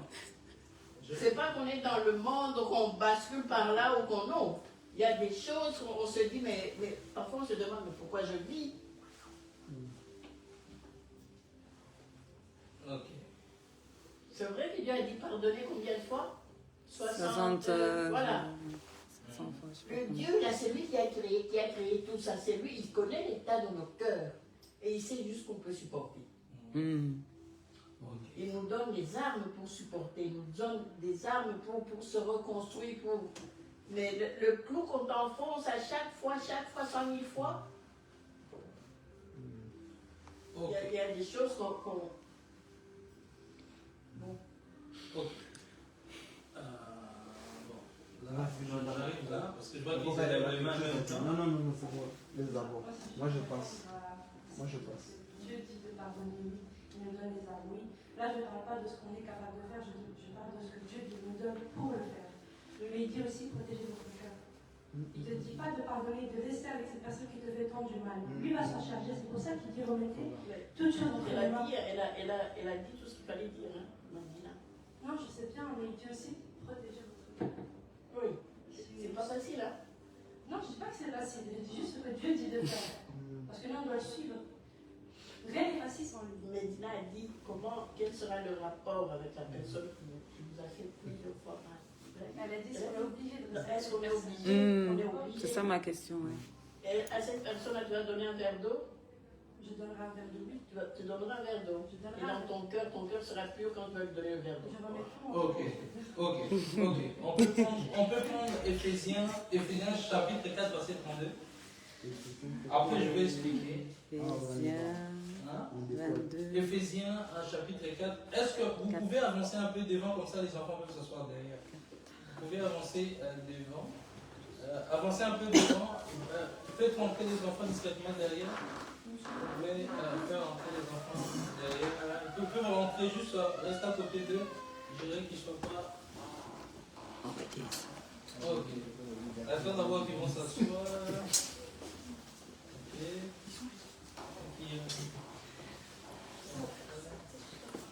Donc, tout ça.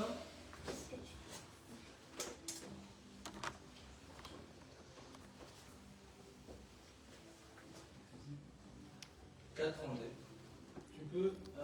Ok, vas-y, tu peux les dire. Éphésiens 4:32. Mais soyez doux les uns envers les autres, pleins de compassion et vous pardonnant les uns aux autres, ainsi que Dieu vous a pardonné par Christ.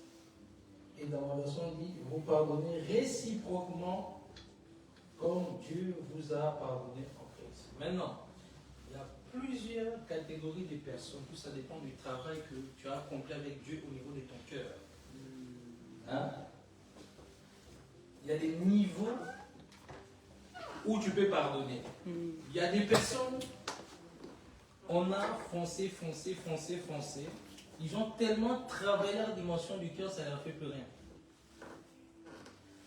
parce qu'ils ont compris les principes. Il y a des personnes qui sont dans le cheminement, ce qui fait que on peut la foncer, c'est totalement, on comprend, selon aussi sa croissance. Parce qu'on n'a pas tous la même croissance dans le cœur. Amen.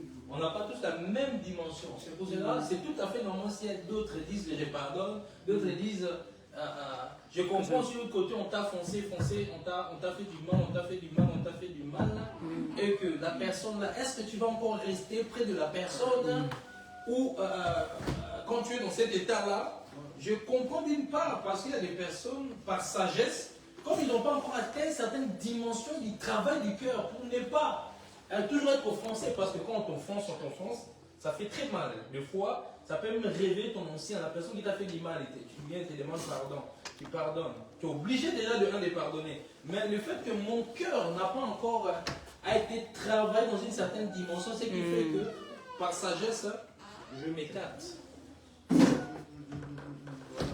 Voilà, il dit. Par sagesse, voilà. Je m'écarte pour préserver mon salut, vu que ma dimension encore n'est pas encore à un niveau très haut. Tu vois?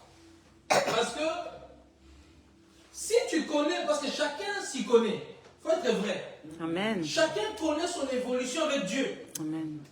Tu ne peux pas dire à quelqu'un qui a un niveau, son niveau encore, il est en train de grandir au niveau du cœur. Non, reste avec la personne. Il est resté une fois, la personne revient, il fait du mal, Au fur et à mesure, la personne, comme sa dimension du cœur n'est pas encore très haut, le travail n'est pas encore fini, la personne risque de pécher et que s'il meurt, il se retrouve en enfer parce qu'on l'a conseillé forcément de rester avec la personne. Pour la sagesse. Maintenant, il y a des personnes où tu as fait un travail, même si, comme une dame, on a tué son fils. Il est parti voir la police pour le libérer. Je l'aime, je lui pardonne. La personne s'est convertie. Voir un peu selon ta maturité dans la foi, selon comment tu grandis, parce que nous tous ici, nous sommes dans un travail. La manière que l'homme de Dieu a maturé, ce n'est pas la même manière qu'un autre frère, si c'est Jackie. Hein? Je donne un exemple comme ça. La manière que l'homme de Dieu, Serge, est devenu mature au niveau du pardon, Jackie n'aura pas la même maturité. Jackie, il est appelé à arriver à cette dimension-là. C'est pour ça que vous allez voir, il y a plusieurs types de questions. Parce que selon la dimension auquel les personnes se trouvent. Selon aussi l'acheminement de la foi ou la connaissance de la Bible. Amen. Donc on est dans l'école, il y a des gens qui sont en maternelle, il y a des gens qui sont à l'université. Des gens. Donc c'est tout à fait normal. Une personne que tu sais que toi, au-dedans de toi, que cette personne te fait du mal tout le temps, que toi, tu sais que tu l'as pardonné vraiment, tu l'as pardonné, mais la personne continue pour pas que tu commences à t'énerver, bien l'insulter, par sagesse, tu t'écartes, mais tu le pardonnes. Si tu te demandes d'abord, tu lui donnes. Tu les pardonnes, mais tu sois en écart. Mais là, il y a des personnes aussi, ils te demandent pardon, ils veulent vraiment changer. Il faut les pardonner, il ne faut pas les rejeter. Amen.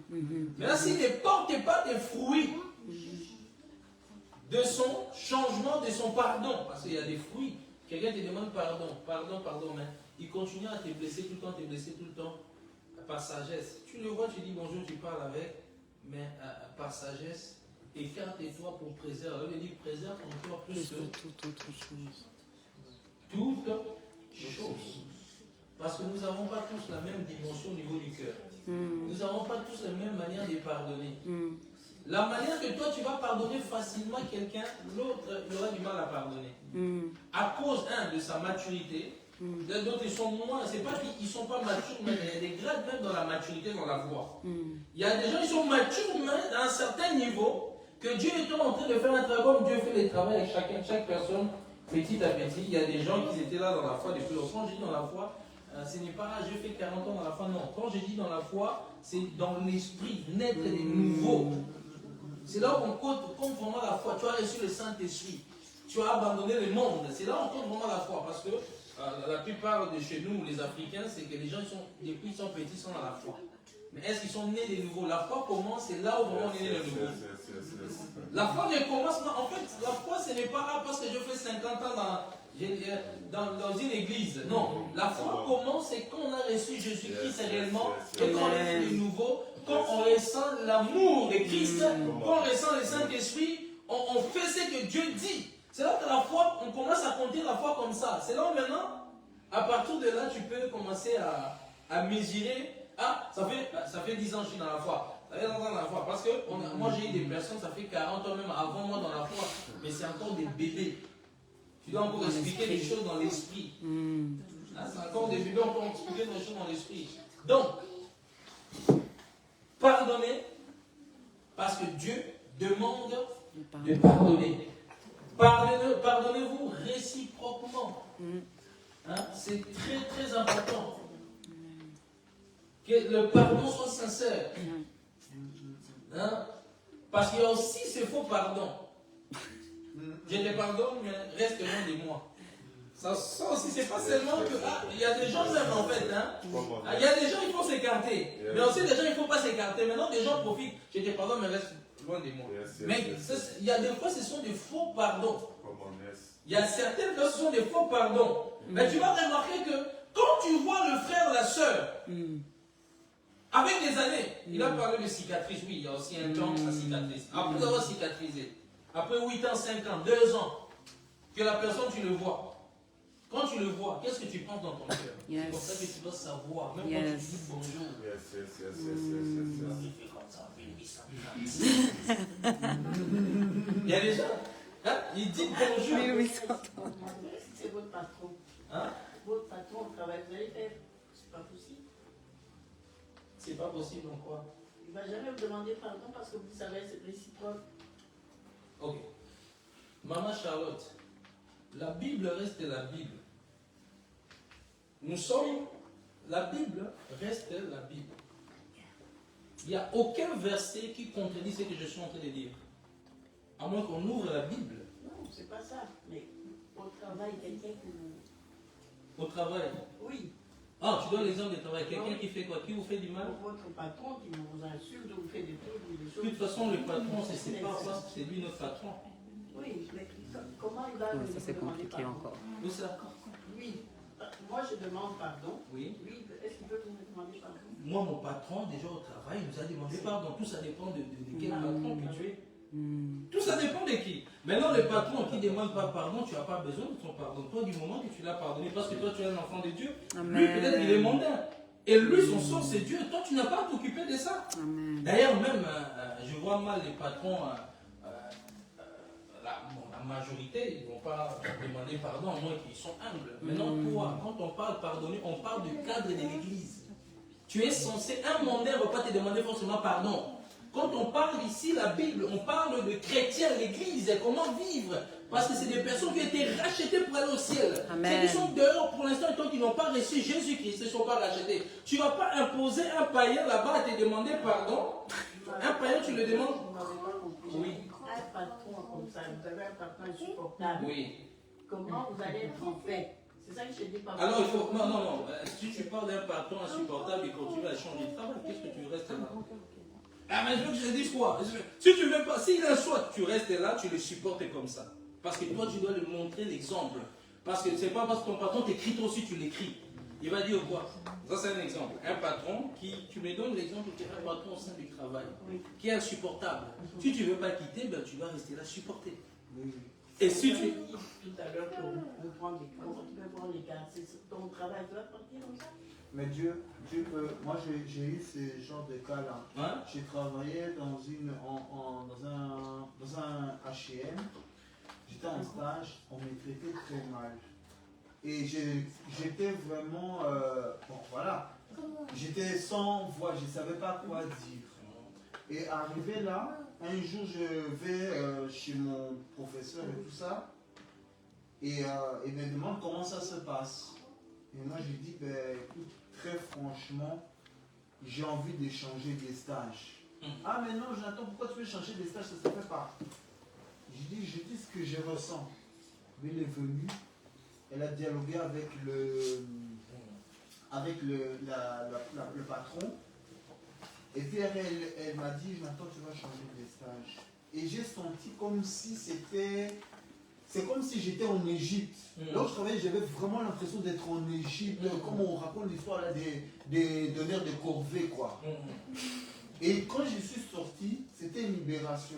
Et pourquoi je te raconte ça, c'est pour te dire que vraiment, la main de Dieu, elle est puissante pour te sortir de là. Si Dieu te fait passer en dessous vraiment d'un patron vraiment oppressant, c'est que Dieu veut te bénir derrière. C'est que Dieu veut te bénir derrière et en temps marqué, il va t'élever ou il va te distinguer. Ça, faut vraiment, c'est pas facile, c'est une épreuve. Hein. On est tous des humains, il faut les comprendre. Mais crois-moi, Dieu va te bénir par après. Si tu réussis l'épreuve là, Dieu va te bénir. Maintenant, nous, c'est vrai ce que je te demande. Nous, on est en train de parler du cadre de l'église. Dans le cadre de l'église. Ça, j'ai compris. C'est une bonne réponse que tu as donnée. Voilà. Mais pour le faire comprendre, que quand on parle du pardon, on peut les parler automatiquement. Notre message est centré au cadre du chrétien. Les chrétiens, vous avez posé la question, on te fait mal, on fait mal. Donc, je vais donner l'exemple. Ben, si on te fait mal, si tu connais ton niveau de la maturité par sagesse, tu les pardonnes, mais tu prends des distances. Ça n'a rien à voir avec les travail. Les travail, ça c'est encore autre chose. Comme lui, il a dit dans les travail, il y a des patrons qui sont agressifs. Des fois aussi, c'est pour ton bien, Dieu est en train de briser peut-être l'orgueil. Parce qu'il a dit, Seigneur, des fois, il y a des prières qu'on fait, Seigneur, brise-moi l'orgueil. Seigneur, brise-moi l'orgueil. Dieu ne va pas susciter un chrétien. Mais Dieu, des fois, il va susciter, vu que tu es dans un travail dans le monde, il n'y a pas de pitié. Il va susciter un patron qui va te mépriser, qui va te minimiser. Les collègues vont se moquer de toi devant tout le monde. Hein? Là, si c'est dans le cas, c'est pour ça qu'il faut avoir le discernement. Si c'est Dieu qui fait ça, tu dois seulement te soumettre et de se laisser briser. Derrière, là, comme il a dit, il y a peut-être des révélations qui arrivent là. Amen. Tu vois Joseph, hein? Joseph, c'est sa famille, sa propre famille, l'ont maltraité. L'ont maltraité. On allait même les tuer, mais il y en a un qui ont péché. Ils l'ont vendu en Égypte. En prison même, on le maltraitait. C'était pour son bien. Joseph a subi un brisement puisque Dieu l'a élevé. Il y a certaines choses au travail, c'est Dieu qui permet. Il y a aussi certaines choses au travail oppressant, Dieu peut te dire, il est temps de quitter. Oui, amen. Amen. Il est temps de quitter. Amen. Sinon ton cœur ne pourra pas supporter, tu risques de te battre là-bas. Des fois, tellement qu'on aime, on veut rester là, on veut rester là, enceinte de ça, on veut rester bloqué, collé dans ce travail-là, on veut rester dans ce travail-là. Et puis on pêche. On rouspète. Tout ça dépend du contexte, tout ça dépend de ta sensibilité. Parce que des fois, il y a beaucoup ici qui font des prières. Seigneur, brise-moi. Surtout ces prières-là. Hein? C'est dangereux. Seigneur, je vais être humble. Mais tu penses que Dieu viendra chez toi et va dire, oui, ma fille, aujourd'hui tu seras humble. Non.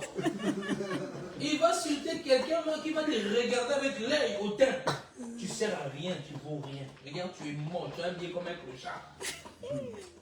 Tu vas susciter une fille au travail qui ne te calcule pas. Moi, je suis plus belle que toi. Regarde tout le monde. Là, tu es là. Ton ego monte. Le fait que l'ego monte là, c'est bien parce que tu es en train de les casser. Amen. Amen. Il y a certains égos qui doivent tomber. Amen. Hein? Il y a certains égos. Hein? Je dis quoi? Le fait de lever fait monter la passe. De fait, il y a certaines connaissances que tu as acquis il y a longtemps, ça va monter certains orgueils dans le cœur. Hein, parce que dans ma famille, dans notre famille, je suis la tête. Au travail, je suis la tête. À l'église, je suis la tête. Tout le monde me respecte quand je parle. Mais Dieu, moi, j'allais même dire quelque chose. Le jour de mon mariage, Dieu a brisé ma famille. Dieu a brisé ma famille. Le jour de mon mariage. Je vous ai dit. Ça a commencé, ma mère elle est traitée professionnelle, ça fait 30 ans. Elle voyage partout, elle fait pour des stars connues congolais. Elle fait des décorations, elle a tout. Des salles, on avait des salles de mariage. Moi, depuis l'âge de 15 ans, j'étais serveur. J'avais une équipe de serveurs, c'est moi qui travaillais toujours avec ma maman. Je voyageais avec, je travaillais, elle était là sur l'entreprise en tant que traiteur. Et moi, dans ma tête, étant que homme de Dieu, quand j'ai voulu me marier, j'ai dit, ma mère est là. Elle peut te faire louer une belle voiture. Elle connaît plusieurs salles, elle peut te proposer. Elle-même, elle est décoratrice professionnelle. Elle a tout. Les chefs venus chez nous à la maison, on a tout. Les décorations, les chaises. On a tout. Dans ma tête, j'ai dit, À l'époque, j'avais que 8 ans. J'avais rien. J'ai dit, ah, moi là, j'aimerais pas ça toucher ma mère. Dieu a dit, mon beau-père dit, bon, il y aura de l'alcool. Il y aura des stars mondaines, il y aura ça. Ça a commencé là. Tu sais, quand les papas parlent, les femmes se soumettent. L'homme est pasteur. Moi maintenant je dis non, moi je ne veux pas la musique mondaine. Moi je vais honorer Dieu. Ça a créé tout un truc. Ça a créé tout un truc. J'avais mis 900 € à part. Parce que vous avez dit, ils allaient faire. Tu peux couper maintenant là.